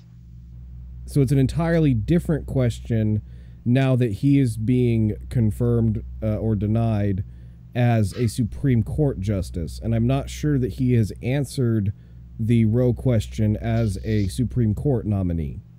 No. So as a district judge. Yes. So it's an entirely different he was context. asked this, and he said that it was settled law. Insofar as he, as a district court judge, could not overturn it.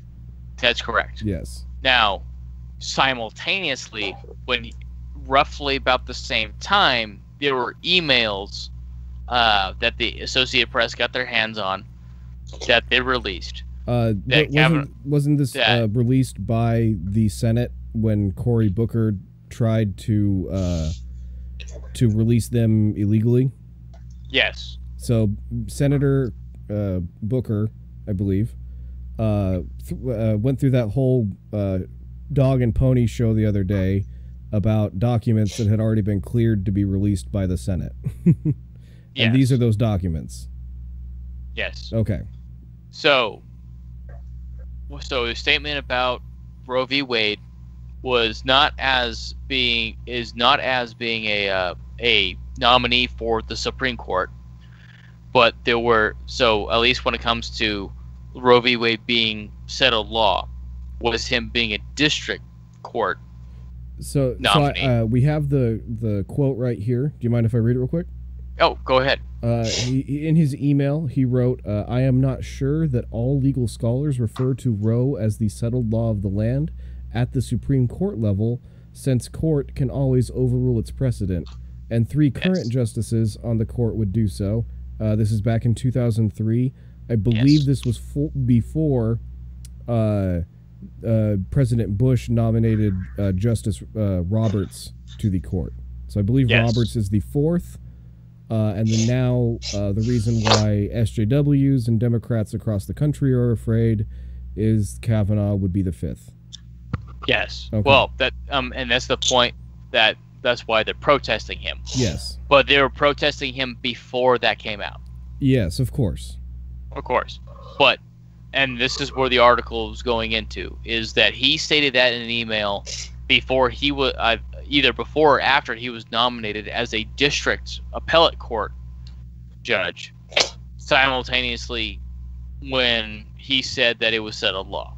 Mm-hmm. Well, so kind of fueling, in a sense, the article more or less is kind of fueling the debate that he is, what do you call it? Being anti-abortion in a sense. Mm-hmm. If you understand. So And this is kind of major. The first thing that I want to dissect is kind of how they phrased it. One, how they titled it, and number two, kind of how they kind of phrased this article, in a sense, is because they don't say that questions the abortion decision as set a law in 2003 email, right? Well, so he's saying that it's set a law simultaneously when he's saying it can be overruled. One, it can be overruled because it's a Supreme Court decision, and the Supreme Court can overrule whatever it decided earlier. It's done that in the past. It's not like it's like, you know, it's not carved into Hammurabi stone, right? It can be changed. There are plenty of Supreme Court decisions that have been changed, right? So he's not wrong on that aspect, but he's also not wrong as a district judge saying that Roe v. Wade is settled law, because at the time that he was being nominated for a district appellate court judge, it was settled law. It is settled law, in a sense. And I also might want to add, because we're going to the abortion debate, in a sense, that the only entity that has eroded a Roe v. Wade is the Supreme Court themselves. There are plenty of decisions that they have made, and there are a list, actually, if you don't mind me going through them, but there are a list everything after Roe v. Wade, right? Webster versus Reproductive Health Services, Planned Parenthood versus Casey, Stenberg versus Carhart, Gonzalez versus Carhart, Whole Women's Health v. Hellerstedt, right?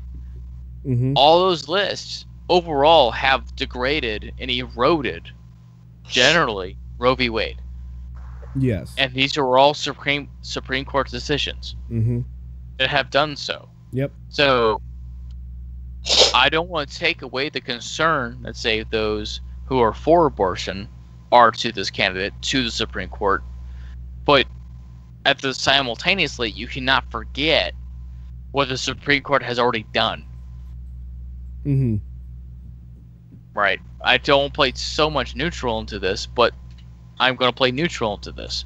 And neutrally observing, the Supreme Court, up until this point, has done as much, if not more so, to erode Roe v. Wade, and to allow states and local municipalities to create the regulation that is necessary to erode abortion practices and abortion, let's say, quote unquote, rights in this country, right? The Supreme Court has already done that. They've been on a process. I think mostly what those Supreme Court cases do is restrict the number of weeks after which you can't get an abortion, correct? Well, that was originally yes. But when you go into the later hearings, it allows for regulation when it comes to facilities and when it comes to into other practices that, let's say, what they're in the legal confines. So Roe v. Wade actually created the trimester system, right? Yeah. That abortion fundamentally rules on, right? Third trimester is not good. First trimester is okay. And then when you go into the second trimester, that's okay, but up to certain points. Yep. But then when you go into the further hearings, I believe it is not Gonzalez. I think it's Gonzalez versus Carhart. Off the top of my head, that partial birth abortions also include second trimester. So then, but partial birth abortions are illegal. Yeah. So now the second trimester is involved. So now the trimester system, which is ruled upon the Supreme Court, which they ruled upon, and then Congress also passed the act in 2003, right, makes the second trimester abortions illegal. Yeah. In a sense. But not really when it comes to the Supreme Court. They made it very vague. But they've also introduced regulations and other things that states and local municipalities can do to prevent that. And it's up to their discretion.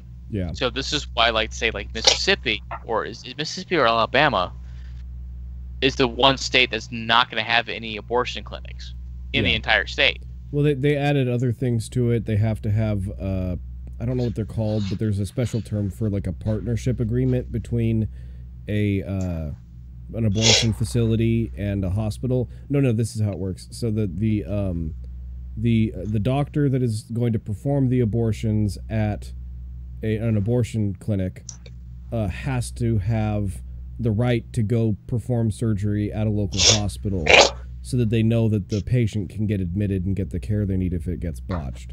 Was the thinking behind how that got passed.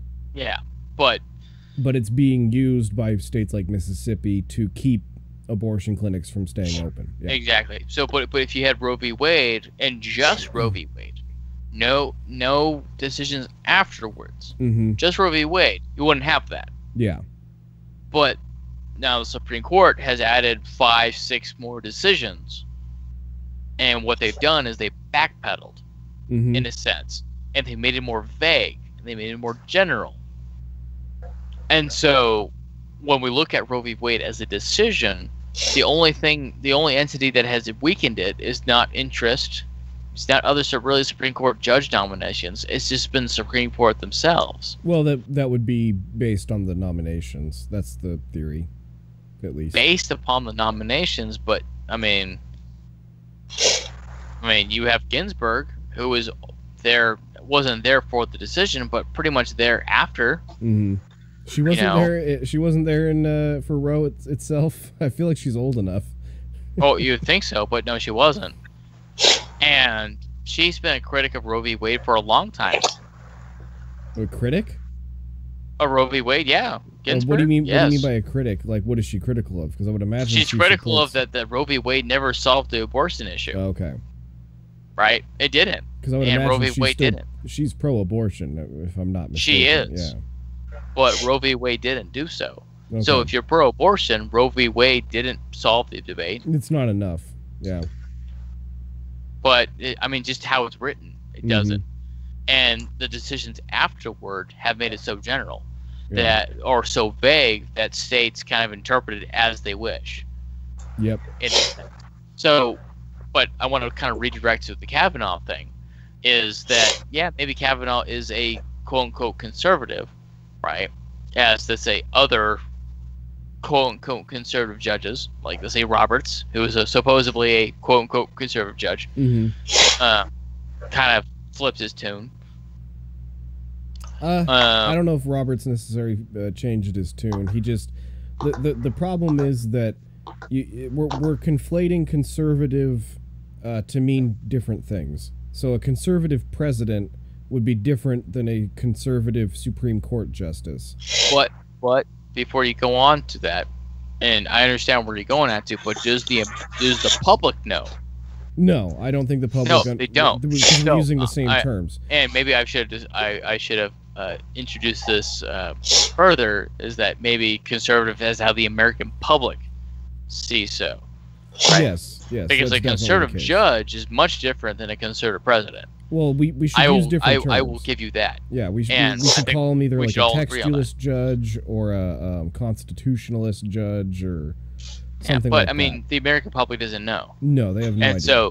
And so when people say American judge, a conservative judge, a conservative judge, right? They're going to flock behind them, or they're not a conservative judge, and they're going to flock upon not the person or someone else. But at the end of the day, it really doesn't even matter what the American public thinks, because in practice, they basically have a lifetime appointment to that position. Well, yes. So it doesn't matter that Roberts didn't follow lockstep in line with what we think George Bush might have wanted.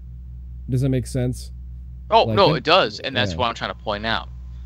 That's ultimately what I'm trying to I'm trying to point out, is that it doesn't matter what Kavanaugh says on the Senate floor, right? Right, when he gets nominated, he's going to serve the behest of the court. Right? Basically, we're nominating him to interpret the Constitution, so he's serving the Constitution, in my opinion. Right, he's serving the Constitution, but nevertheless. Is that if at least how I see the Supreme Court, or at least how I personally perceive the Supreme Court, is when they get nominated and they are a judge on the Supreme Court. One, their interest is the Constitution, and a very close second is the reflection and the splendor of the Supreme Court itself, right? The reputation of the court. Yeah. Itself, right? So this is like, so my example will be the Affordable Health Care Act, and Roberts kicking it down back to Congress. Yeah. Right. So granted, it is a congressional thing, right? It is a law. It has every right to get kicked down back to Congress. I'm not going to discount that. But I say a little bit of that was the Supreme Court saying to Congress that we want nothing to do with it. This is your problem. If we rule on it that like you want us to, right, it's going to affect our reputation as being impartial. So we're going to kick you back down to you, and you can solve it. And I think that's how the court acts. When Kavanaugh becomes part of the Supreme Court, he'll act exactly like that. Yep. The court will come first, right? And the Constitution, but the court will come first. Yeah. And his opinions on Roe v. Wade, right? If there's not a case that goes to that, you know, he won't answer for it. It is those are his opinions on it. Justices tend to change their opinions, stated in the trial or in the hearing and on the bench. Well, and again, it's, you know, it wouldn't be changing his opinion. It would be him having the opportunity to enact his real opinion, as opposed to when he was a district court judge and he had to go by the will of the Supreme Court. Yeah. Well, that's explicit by the article. Yeah. But let's say if he becomes Supreme Court and doesn't act on anything, he has every right to do so. Of course. Right? And so all I'm trying to say is that, one, being angry about the hearings is, and the senators involved it's all getting their sound bites, right? It's a little fruitless. Yeah. And number two, that once he gets part of the court, right, the reputation of the court comes before all, even beyond himself. So that might be one. And also number three, that the whole hearings in themselves are a sham. Well, yeah. Because no matter what the questions that they ask, at least from what I know, that nominees don't really get rejected. They could. I mean, Merrick Garland got rejected. Oh, he did. Yeah. So he could get rejected. The real problem is that what he says up there has, unless he royally puts his foot in his mouth, if he just gets up there and says what everybody expects, nobody's changing their mind. All 100 of those senators have their minds already 100% made up. And that's the sham. Yeah. Right? He just has to say something vague. Yep. Vacuous and empty. Yep. Oh, guess what? I get a lifetime appointment, a yearly salary. Yep. But the nice thing is we're getting a good preview as to, you know, who the 2020 Democrat presidential nominees are gonna might look like. Okay. That was Cory Booker's first day of his campaign when he tried to get out there and release those documents that the Senate had already approved to be released. Yeah. No, I find it in essence, I just find it as a sham. Yeah. Because it gears the nominee to not say what's on his mind, what he truly believes. Right? The questions that the senator asks are vacuous and vague and as insipid and hollow as the nominee, right? Or the answers the nominee points out. These proceedings should probably just be private, but to be completely honest, because here's what happened. All of the important senators that matter, that may have had their minds that weren't made up, went and talked to him in private and had a one-on-one personal meeting with him, talked to him, asked him the questions they wanted to ask, got the answers from him there, off the record, and then now they're putting on a show that's going to take a ton of time on the Senate floor so people can get up there and grandstand. That's the real problem. When it should just be a private meeting. Why does the Senate Judiciary Committee meeting have anybody in there besides the people that are on the Senate Judiciary Committee? It doesn't even make sense to me. Yeah, it's grandstanding. You know, on the Senate's part. Here's the thing. And when it comes to the nominee, right, it's just fill in the blank. Yeah. Is that a creative answer? Right? So what's your opinion on Roe v. Wade? Right? Mm-hmm. And they just, well, it's the law of the land. Yeah. Well, that doesn't mean much because it's true. It is law of the land. Yeah, is it? But as I stated earlier, right? As I stated earlier, I'm being hypothetical on this, right? He's never. I don't think he's ever explained, his position, at least as a nominee to the Supreme Court. I don't think he's ever explained his position on Roe v. Wade. But let's say if they asked him, what is Roe v. Wade, right? Or, well, it's a law of the land. That's true. But it doesn't mean much as a nominee, right? What are the implications of it? The hearings and the rulings after it. Yeah. You don't hear that. And so when it comes to that specific issue, right, you don't learn much. And this is why that nominations like this are shams, or frauds to me. The process I don't learn much. The nomination isn't a sham or a fraud. That you're talking about the proceedings. Yes. The C-SPAN televised, dog and pony show that the Democrats are putting on for us. Well, I mean, I love any it, party personally. in the position of the Democrats will be putting on.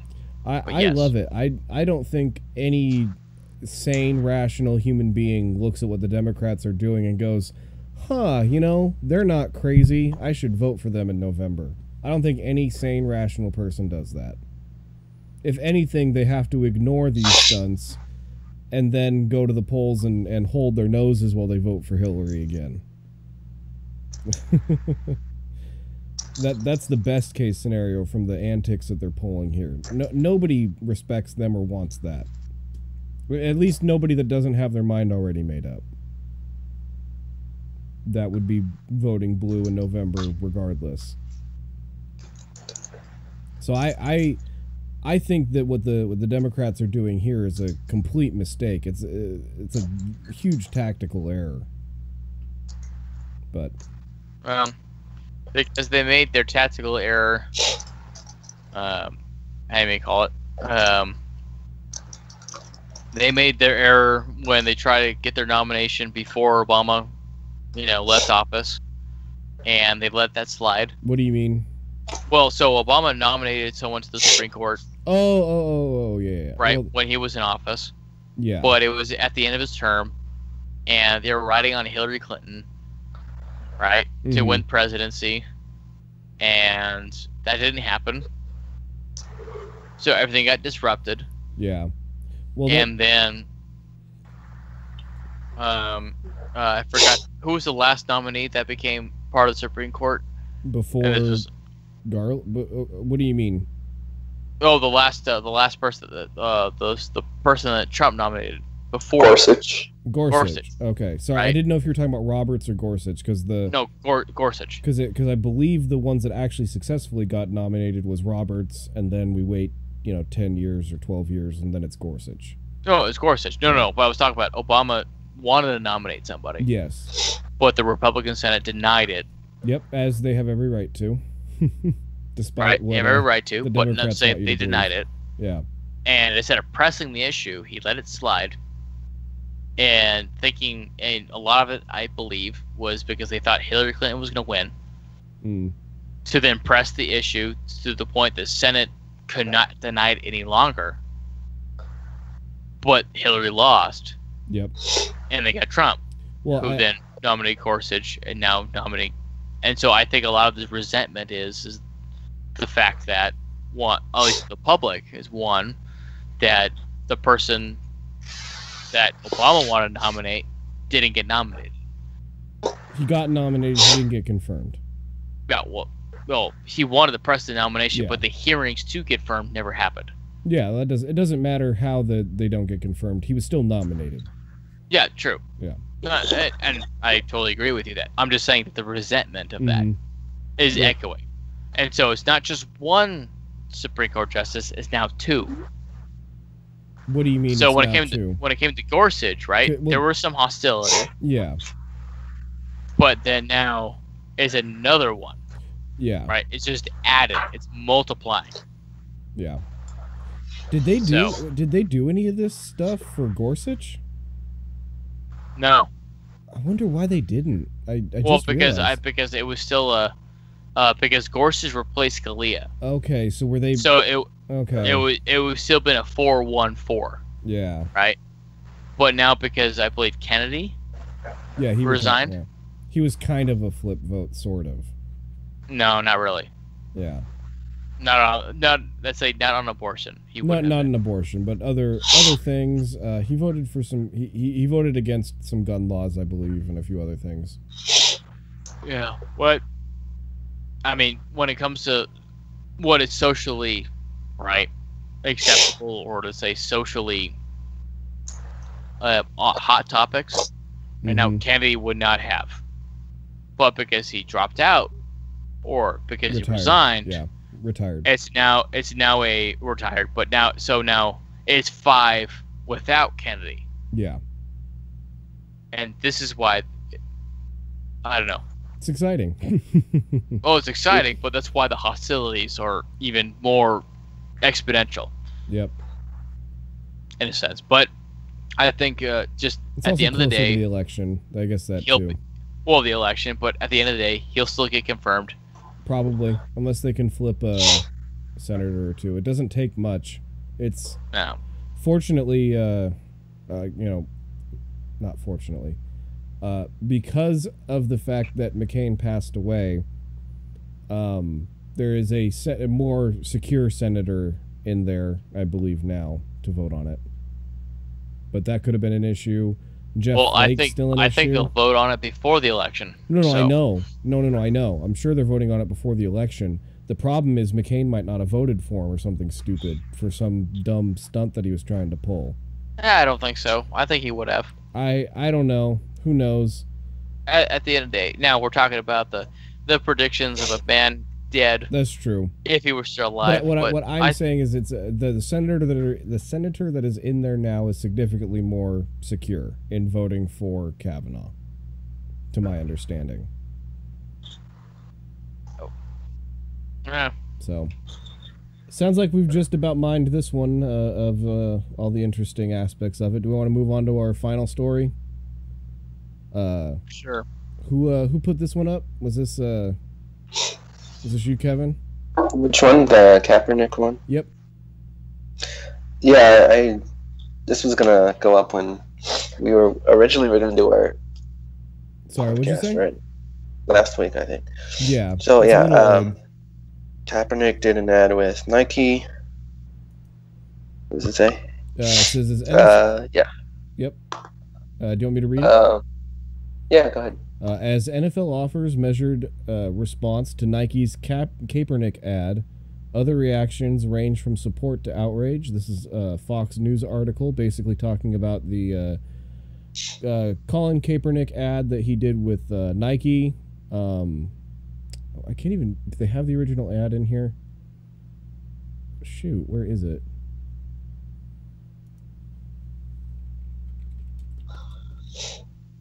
Let me find the original ad.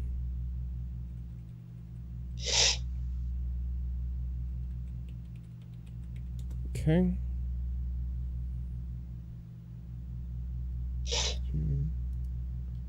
So it's talking about this ad right here. It says, believe in something, even if it means sacrificing everything. At the bottom it has the Nike logo and just do it. It's Colin Kaepernick. And it's just his face in the ad. Yeah. So I think he did a video too. Yeah, I believe there is one as well. But the print ad is what's gotten the most memes made of it. So Yeah, that's true. And Nike's stock price dipped a little bit when that ad came out, and it still hasn't caught up to where it was before the ad came out. But I did see some reports that sales have been up. Okay. I've gotten into a few Facebook arguments over what his actual protest is about and whether there's any merit to it. Okay. What is your opinion on what his protest is? Well, initially he came out with a statement. He said he refuses to stand for a flag that oppresses people of color, something to that effect. And some people were saying that he was also protesting general police brutality, not necessarily towards black people or people of color. I don't recall him saying anything of that sort, but I do disagree with the idea that America is oppressing people of color. Yeah, I would agree with that as well.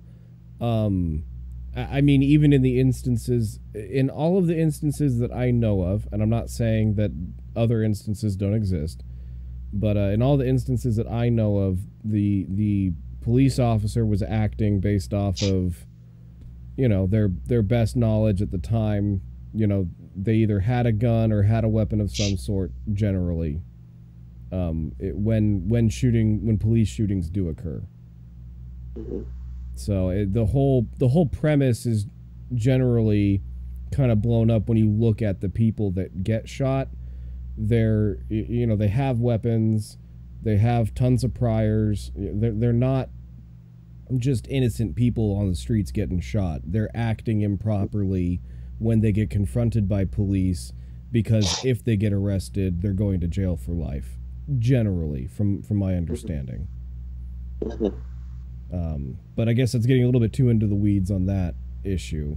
What's this whole thing about? So what happened with Nike and Colin Kaepernick? Yeah, so after this ad, there's just been a lot of controversy. Yeah, a lot of controversy. People burning their Nike shoes for some reason, as if that does anything. I understand why people deride it as something that's completely ineffective.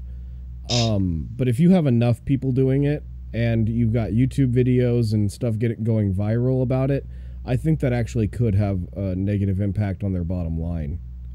Do you know what I'm saying? Like, if you've got a whole movement of thousands of people that are all burning Nike apparel, people are going to glom onto that and be like, maybe there is something wrong with this company that literal thousands of people are torching products they paid multiple $100s for. I don't think that has zero effect. That's my opinion. I'm not saying it's the most effective thing you could do to boycott a company, but that's not good publicity. I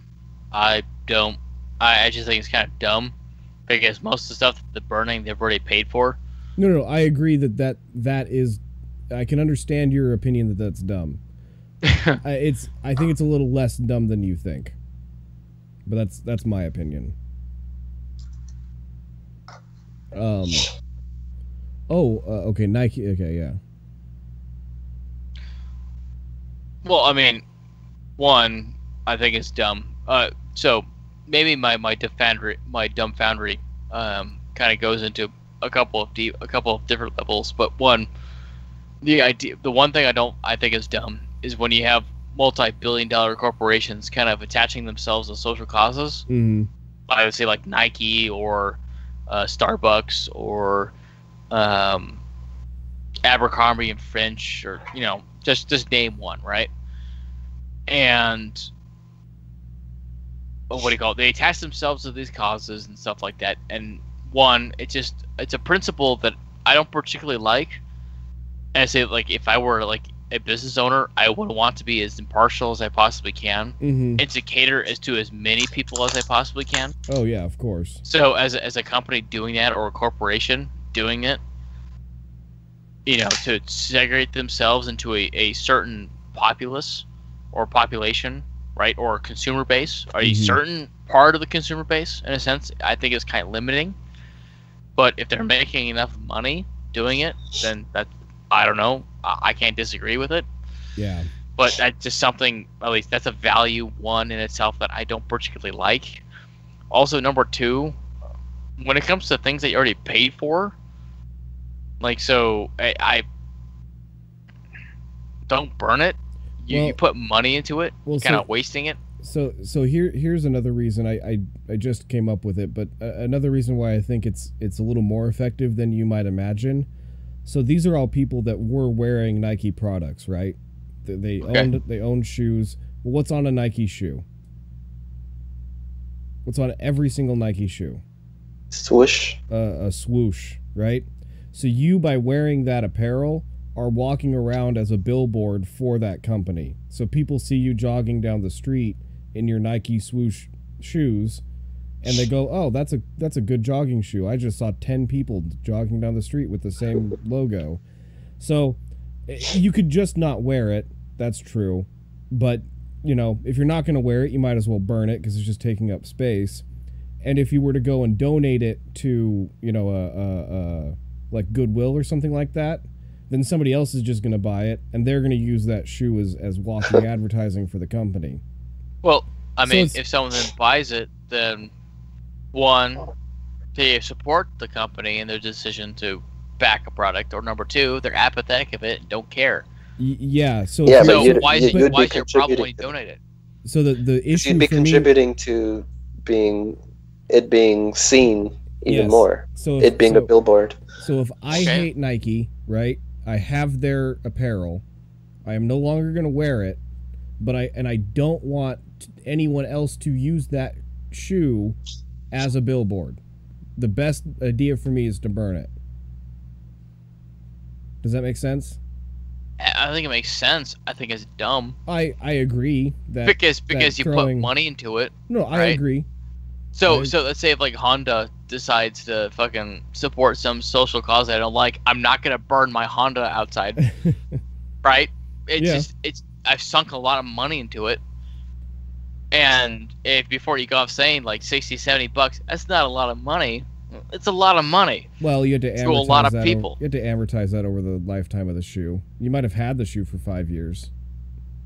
Oh, there we go. Then that makes the $70 I drop, or the 60 or the 50 or the $20 I dropped worth even more. No, right? Or makes count it even less. more. It counts for less. Oh no. So every it's year worth your less. shoe depreciates in value. Every step it depreciates in value. Your Okay, Honda's but, not going up in how about value this? because you drive I it. paid $70 for 5 years instead of $70 for a year. Yeah, that's not too bad. There we go. It's a better value for me. Which is right. It depreciates. Yes, that's true, but it's better value for me as the consumer, and this is why I think burning your shoes is dumb. Yeah.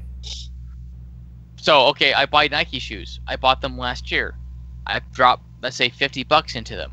Okay, I had them for a year, so I spent $50 a year on shoes, and now I want to burn them. Yeah. Right. So the value to me as the consumer. So it's still less. And it's still worth less. I'm than not. $50, I'm not saying that people don't have the right to burn their shoes. No, I know. Burn your shoes. Be dumb. But if you want to put money into your shoes and you want to wear something, and then the fad that's gonna go away after 3 weeks or 4 weeks, or maybe let's say as long as 3 years. Right. Well, I think the people that burned their shoes are probably going to hate Nike a little longer than that. That's just a guess. Okay. So it may be a fad for the public, but they will probably go on hating them. It's still, at the end of the day, you're still burning money. Yeah. One, you're burning money, and number two, for being, and let's say, because those that are burning Nikes are, I would say, predominantly conservative. Well, of right? course. And if I want to associate a conservative phrase from that may not, I would say, appropriate it from Ben Shapiro, facts over feelings. Okay. Right? It comes to the point where we're just completely acting upon feelings to burn our shoes. Well, yeah, but there are some facts in the case. Like I said, just wearing them, you are endorsing the opinions of that company, and you are advertising that other people like you should wear that. So by me burning it, those shoes are no longer capable of doing that. So to someone who hates Nike that much, that would make sense. It doesn't to you because you don't really hate Nike. No, I don't really care. Well, that's fair. And because I'm not going to burn my shoes. No, and that's your decision. But I'm just saying it's not. Why. You can come to a rational reason why you want to burn those shoes. There is not necessarily just your feelings. I'm not saying it's rational. I'm just saying it's dumb. There are plenty of rational things that are dumb. Okay, but you did say that there's no rational way to come to that conclusion. So I'm just saying that I didn't say that. No, I just said it was dumb. Check the tapes, but I believe that you did. Check the tapes. Check the tapes, but no, I don't think I said that there was no rational way that you can come to the conclusion to burning your shoes. I just said you said facts over feelings. Yeah, so you're saying it's purely feelings, and I'm saying there is a rational way to come to that. I don't think the person burning their shoes is thinking that way. No. They might. I don't know. You're probably right, but we don't know that. Just assume that I'm right for right now. Okay. Because I think the people burning their shoes are just upset that a quarterback that's not a quarterback got put on a Nike ad, right? That is fighting supposedly some injustice somewhere in the country. Yeah. But at the end of the day, the person burning their shoes, it doesn't really affect them. They suck money into these shoes. Now they're burning their shoes. Okay, so is it a feeling to you that they are doing it because they do not want to be associated with that brand? Is that a feeling? A feeling? Yeah, I'm just curious. Like, is that acting on my feelings? So I think it's acting on their feelings that they disagree with Colin Kaepernick, right? A staple of, let's say, the Nike brand. Okay. So I think that is a feeling. Okay. Right. So I don't. Because they ultimately disagree with his position.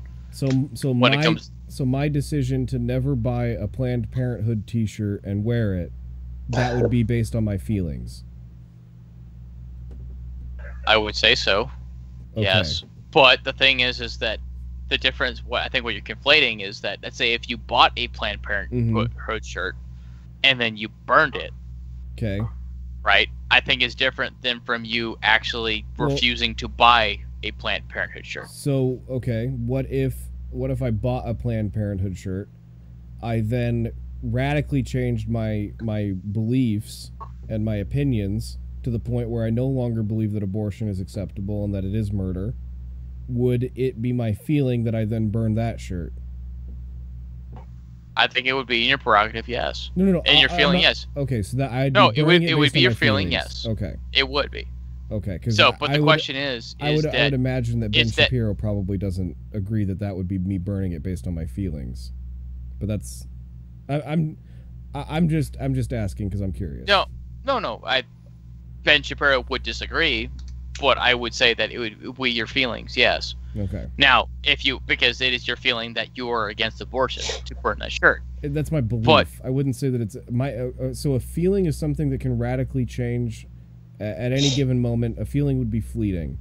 I would say that a belief, something that you hold dear and is a core part of your. So then, how many people are there burning Nikes at this point?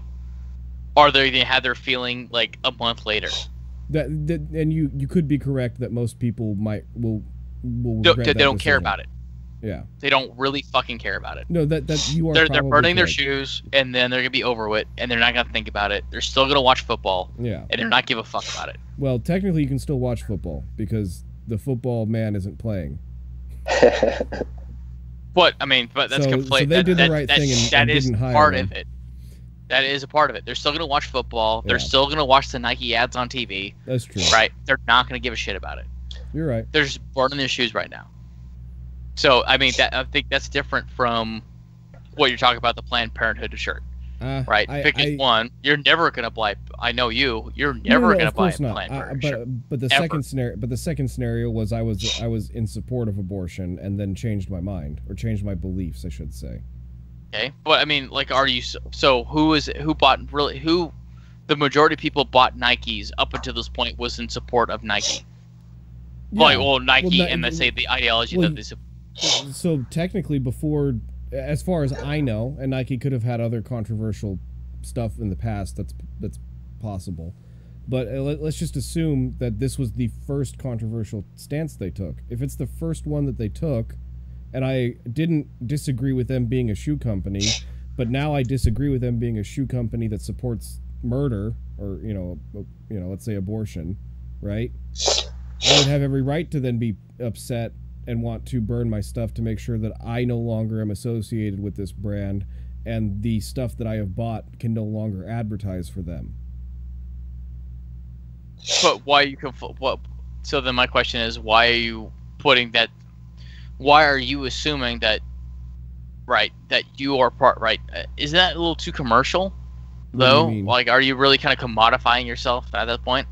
As a person, because I'm a walking billboard, but that is a fact. Well, that you think that you're a walking billboard. Oh, we are walking billboards. We dress ourselves to evoke responses from people. I wear a Nike swoosh because I am a person that is in X community. Not because it's comfortable shoes. Not with Nike. There's a lot of people that it is a brand that they care about. I'm not saying that there aren't people that don't feel that way. Obviously, there's going to be a good portion of the community that feels both ways. But why are you wearing a flag shirt right now? It's comfortable. Okay, but why does it have a flag on it? Would you be wearing a shirt that had the flag burning and some protester waving it around? Would you wear that shirt? Not really. Why not? It's just a shirt. What if it was comfortable? Yeah, what if it's comfortable? If the shirt's comfortable. Yeah, it's the most comfortable shirt you've ever worn. I personally wouldn't. Why? But why? Yeah. Because I don't agree burning the flag. So is that your feeling or is that your belief? That's belief. Okay. Now, what if you hated America, bought a flag burning shirt, and then transformed into Mikey as you are right now? Okay. Would that Mikey burn the flag burning shirt? No. No? What would you do with that shirt? Probably just donate it. So you would donate it? Or throw it away. Okay. Or not burn it. Okay. Why is it what is the difference between burning it or throwing it away? Throwing it away, I'm wasting the money. At least if I burn it, you have some fun. That's true. But if I donate it, then someone else can wear it. But do you want someone else to espouse the opinion that shirt promotes? I don't give a shit. Oh, okay. So I don't care. See, so Mikey now doesn't give a shit. That's fine. But the thing is when someone's burning shoes, right? Because maybe I hold an importance about shoes because they're comfortable and they do a great deal for your feet. Yeah, and you put a lot of money into it. Too, yeah. I don't give a shit what brand it is. Okay. Don't burn them because you're just wasting money at this point. That's the thing. Is like, okay, cool. Be angry at Nike, but still wear Nikes because you put because with some people put $100 into them or $60 more than into that. them. You don't even want to know what top end Nike sneakers go I don't for. give a fuck, and I'm not gonna pay because I'm not gonna pay for it. No, you're not. But at the same time, it's like Beanie Babies. Well, how about this? $20 is expensive for me for shoes, right? Oh, so you like cardboard on your feet? What? So I've seen $20 shoes. They're basically cardboard. I mean, the shoes I wear. I mean, the boots I have now. These are $25, right? They've lasted me about a year now. All right. Still good, but the thing is but that's my thing is that if you're gonna spend money, and then it's gonna be like overnight, oh, I'm gonna burn my shoes now. Like, just don't burn your shoes. Just give them to someone who needs shoes at least. Well, who gives a shit? But like, how about this? So, and at least how I think about it, right? Okay, they're a walking billboard for Nike. Who gives a fuck? You're not gonna see the shoes ever again. Yeah, but maybe you do. They're on someone else. No. Who gives a fuck? But okay, let's say that I truly do disagree with Nike. I wouldn't want anybody advertising for it. I can see a rational reason why you would do it that's not based on your feelings. Because Well, it's then based you're on your then beliefs. you're really then you're Because- just kind of nitpicking in everyone else's lives at this point. Me? Oh my God, yes. So I- like, okay, so you give the shoes away, right? Uh-huh. And you see some kid walking down the street or some person walking the street with your same exact shoes. Okay. Okay, Well, if I gave it away, then I didn't care. well, there we go. But if I burned it, then clearly I would have cared, and I wouldn't have wanted them to wear it. You're doing a better good by giving them away. It, Right? It depends on what you mean by a better good. If I'm A giving better them good, at least someone has shoes on their feet. yeah, but I'm giving them to Goodwill. They can Okay, go pay and for someone has them. shoes on their feet. Are there really not enough shoes in the United States? I feel like we have enough shoes that we're okay without me donating my Nikes. I've seen plenty of people walk around with no shoes. I'm not saying that they don't have shoes, but they don't have shoes not because there's not enough shoes. I don't think there's not enough shoes. I'm just saying that they don't have shoes. And if there's a way, let's say they got your shoes that happens to be Nikes, that happen you disagree with, and then they wearing those shoes, will you still be upset if they're billboarding and advertising for the person that are wearing your same exact Nikes that you gave away? And it looks like that you would say yes. Okay, so I lost the shoes and they get donated because that's the only scenario in which that would be the case. I'm not saying that I would burn Nike stuff. I've got a pair of Nike shorts that I wear when I sleep because who cares? Because I don't care. But I'm saying that there are people where the Blue Lives Matter campaign that actually really matters to them, and when you transgress against police officers, they're the wife of a fallen police officer or their cousin was a police officer who died, that it's so ingrained in their beliefs that you cannot go against that now that this company has taken that stand and gone against their core belief, I don't think it's irrational or based on feelings, because that's what feelings means. If you say it's based on feelings, then it's by definition irrational.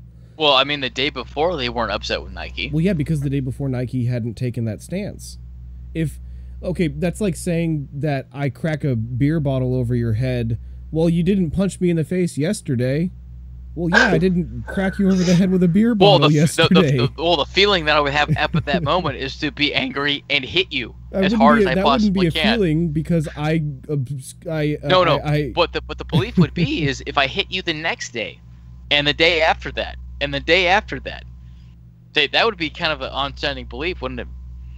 Right? Because you hit me over the head, and then I hit you again. Well, yeah, and then hit you again, and again, and again, and again. And then the next day, again and again and again. They're doing right? the opposite of that by getting rid of that logo from their life. They are no longer a Nike representative. Okay, but the thing is but what I'm fundamentally looking at is that they put money into these shoes, right? Mhm. They put money into something, and then they're just wasting it. In a sense, it's not that's a waste what of I'm them, but yeah, I understand your they're point. wasting it. Yeah. So that's why I think it's dumb. And I think it is based upon feelings, because within 2 weeks they're not going to care about Nike in their psyche.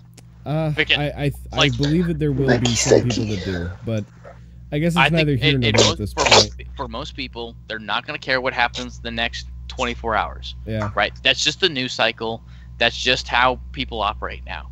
Yeah. In the age of information, it's very temporary. That's true. So, and Nike is not going to lose that much money. Oh, They're probably I think going to gain they're more make money after this. Yeah, they're getting a bunch of free advertising. And burning your shoes, and maybe I should have added this earlier, but burning your shoes is, one, futile, and number two, you're wasting a good pair of shoes. Yeah. That some poor Asian person in Indonesia sewed up for cents on the dollar for. Oh, that Asian person most likely is far richer than they would be if they weren't in that factory sewing that unnecessary That's shoe. true, but it's still cents on the dollar. Generally, they get paid double what the average wage of the area is. When Nike or somebody like that opens up, a factory in like Indonesia, the average wages of the community go through the roof. But it's still cents on the dollar. Yeah. So it's technically still cents on the dollar. I do agree with you, but it's cents on the dollar. No. I wasn't sorry. I wasn't going against you. I was just stating that fact because so many people in the United States want to shut down those factories, and those communities just get absolutely devastated because Nike comes in, says, hey, look, we're going to have 500, 1,000, 10,000 good paying employees. Jobs. They come in, they employ 10,000 people, and then, you know, some soccer mom in the United States says, oh, they're employing slave labor in their factory in Indonesia, and they shut it down, and all of a sudden these people don't have a livelihood anymore. It upsets me because, you know, Nike should be doing that, unless they're, you know. But think about it. What do you think that shoe burning is doing then, right? If we're going on like, oh, we should just, you know, I don't know. I think it's dumb. Maybe because I make so much a month, and when I purchase something, like I kind of just have to live with it. Oh yeah, I agree. I'm in that same spot. We're all in that spot. And maybe I'm kind of envious, and maybe I'm just kind of envious of people who have, who just buy shoes to burn them. Yeah. I think it's dumb. I just think it's dumb. That's just me. Well, don't burn your shoes. We're give them to on... some poor person. There's plenty of poor people I know. They're not that I know of. I've seen walking without shoes. Go hand them a pair of shoes. Hey, does this fit? No. Okay, I'm gonna go to the next person. Hey, does this fit? Fantastic. You don't see the shoes ever again, and it doesn't matter. They're poor. They don't really care. They have shoes on their feet. Yeah. In a sense. And so I'm just going to burn my shoes to make a statement against a corporation who doesn't give a shit. Yep. Well, I think we've pretty thoroughly beat I think it's dumb and futile. Beat this horse to death. That's just me. But Kevin, what do you think about this? Yeah, is this at all interesting anymore? I'm assuming not. My guess is that it is not. What? Well, sorry, say that again. I think if Nike persists with this ad and let's say they go the next year coming out with new Kaepernick ads, I'm gonna be like, I'm probably not gonna buy Nike anymore. I have some Nike shoes and apparel. I probably won't wear it anymore. But right now, as it is, I don't really care. I think Nike's stupid for that ad, but I'm still gonna rock the Jordans. But can I just introduce, like, because I think Ryan pointed something out, like we're billboards, right? Like, so Nike kind of, in a sense, in this case, kind of represents who we are as a person, right? Just the clothes that we wear, everything else like that. But does it really? Should it really? Can I just wear Nikes and not be judged for wearing Nikes? In a sense, because I personally would like that. Like, if I want to have a pair of Nikes, which I do, I have a pair of old beat up Nikes with holes in them that I weightlift in. Like, I don't really care for people to judge me wearing Nikes when I weightlift. I mean, but that's an unreasonable thing to ask, though. That's because you are asking every other person to do something, and that thing is not judge you for what you wear. But at the end of the day, I know, Kevin knows that what you wear is going to impact someone else's judgment of you. And if you don't care, you have every right not to care, but the community also has every right to treat you in a different way. Cool. I think it's more subconscious than that. Like, if I see you wearing Nike, then subconsciously I know, hey, those are nice shoes, I might want to go buy those. As opposed to me saying, oh, he's wearing Nike, he must support Nike and everything they stand for. Yeah. I mean, that's okay. I'm not going to support everything that Nike is going to do because that's out of my control. When I bought the Nike shoes, like, that was months ago, years ago. Okay, I weightlift in them a couple times a week. All right, now, and this is why I was saying this is feeling, right? This is kind of fleeting and futile. It's because now I bought shoes a year and a half ago or 2 years ago. Right, I still have them. I still weightlift in them, but it happens to be now that guess what? You stand up against cops. You stand up against the flag. You stand up against football. You stand up for Colin Kaepernick and everything else. Like, well, that wasn't 2 years ago. Well, it doesn't matter now. You have to burn your shoes now. Like, fuck no. Nobody's comfortable weightlifting shoes. Nobody's forcing you to burn your shoes. But this is the thing, right? Because if it was belief, right? but the beliefs have just changed instantaneously. Yeah. Right? Well, And that- guess but what? The but you- beliefs are going to go away instantaneously. I don't necessarily agree with that, but Nike's the one. I agree. That, I'm going to assert that right now. Is that Okay, it's a, so after a couple of weeks, it's just going to go away. for, Someone's going to be for- pissed off about something else. for a lot of people, Yeah. but there's going to be certain communities where that is not the case at all. There are going to be certain. Maybe so. certain But when it groups of comes to people- conservatives, one, we're terrible at boycotts. That's one thing at all. We are terrible Oh, at boycott. yeah, but this So doesn't have if to we're be gonna a boycott Nike, like It- we should have boycotted Starbucks like fucking 3 or 4 years ago. But it doesn't have to be a boycott. But me not wearing Nike stuff anymore because I don't like what they stand for, and Nike's the one that changed what they stand for, not me, not you. It's the company that made the decision. So if you can no longer wear Nike because they've started clubbing baby seals to make the softest, leather shoes they could. But wait, Okay. I agree with clubbing baby No, seals but do you see in what I'm real saying? life. I agree with it too. Don't we all want to have some fun? I'm just kidding, obviously. But I'm not. but do you see my He's point? talking about going to the club with baby seals. Yeah, I think No, we no, all I'm talking disagree about with clubbing that. baby seals, like Canadians, right? As Canadians? advanced as they are with Not- socialized not- healthcare, they still not club First baby Nations, seals. not First Nations people. Not, I'm talking about white Canadians. white Canadians club baby seals. Damn right they do. They do. I thought it was Fuck an yeah. Inuit thing. No, I don't know about that. around just click, drag them off, skin them. Well, we're at about 3 hours right now. Do we want to start wrapping this bad boy up? Maybe so. Well, okay. So to summarize the whole, I would just say to summarize the whole thing.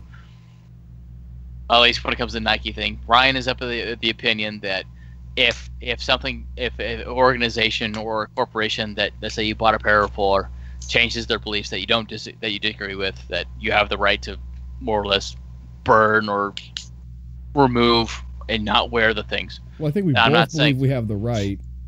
I'm saying that it's not their feeling that it is possible. It is a belief. That if you offend someone's belief and their core beliefs, to take that action would not be based on feelings. It would be a rational decision that you made. Could be. It could be. Could be. Does that make sense? I'm under the belief that how temporary such things go, at least from my observation, Mm-hmm. that maybe it is a feeling more so than a belief, because that's possible. so that at the really given the granted the amount of time that usually these things last. Now, granted, the whole, like they say, the Blue Lives Matter movement that this might be associated with has lasted a lot longer, but the instances that have kept that going have been very short and very sporadic, as much as any other social movement has been very short and very sporadic. That at the end of the day, burning your Nikes doesn't really do much. Mm-hmm. I think it's just a trend that's going to happen for maybe a week or 2 weeks, and then at most, and then it goes away.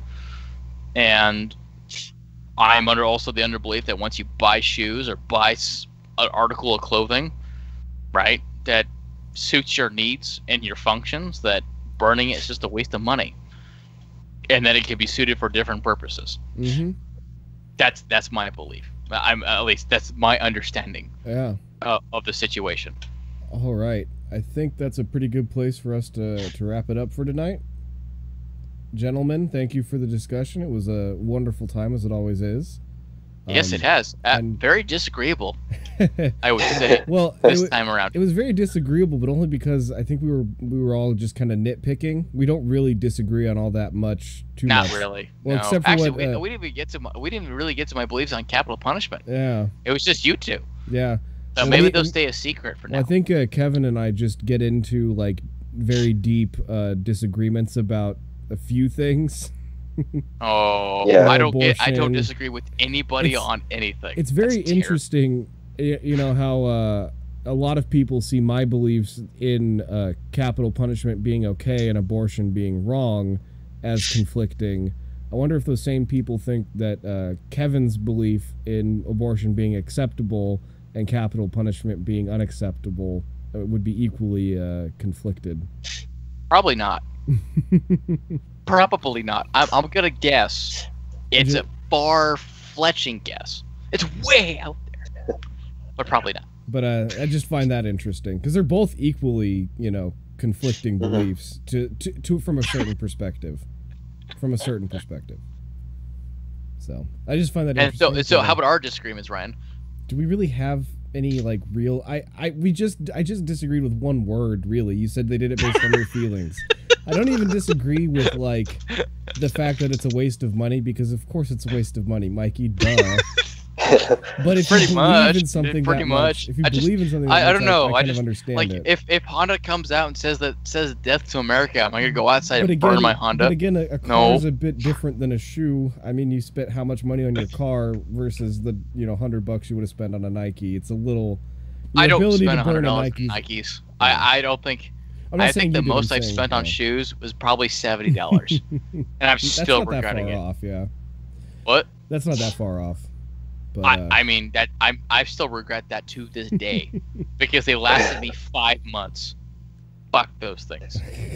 And on that note, follow us on you can go to nowgranted.com, Now Granted on YouTube, Facebook, and Now Granted Podcast on Instagram. Thank you everybody for listening in tonight, and I hope you have a wonderful week. We will see you next Sunday, probably around the same time. My name's Ryan Hoskins. I'm Mikey. I'm Kevin. Good night.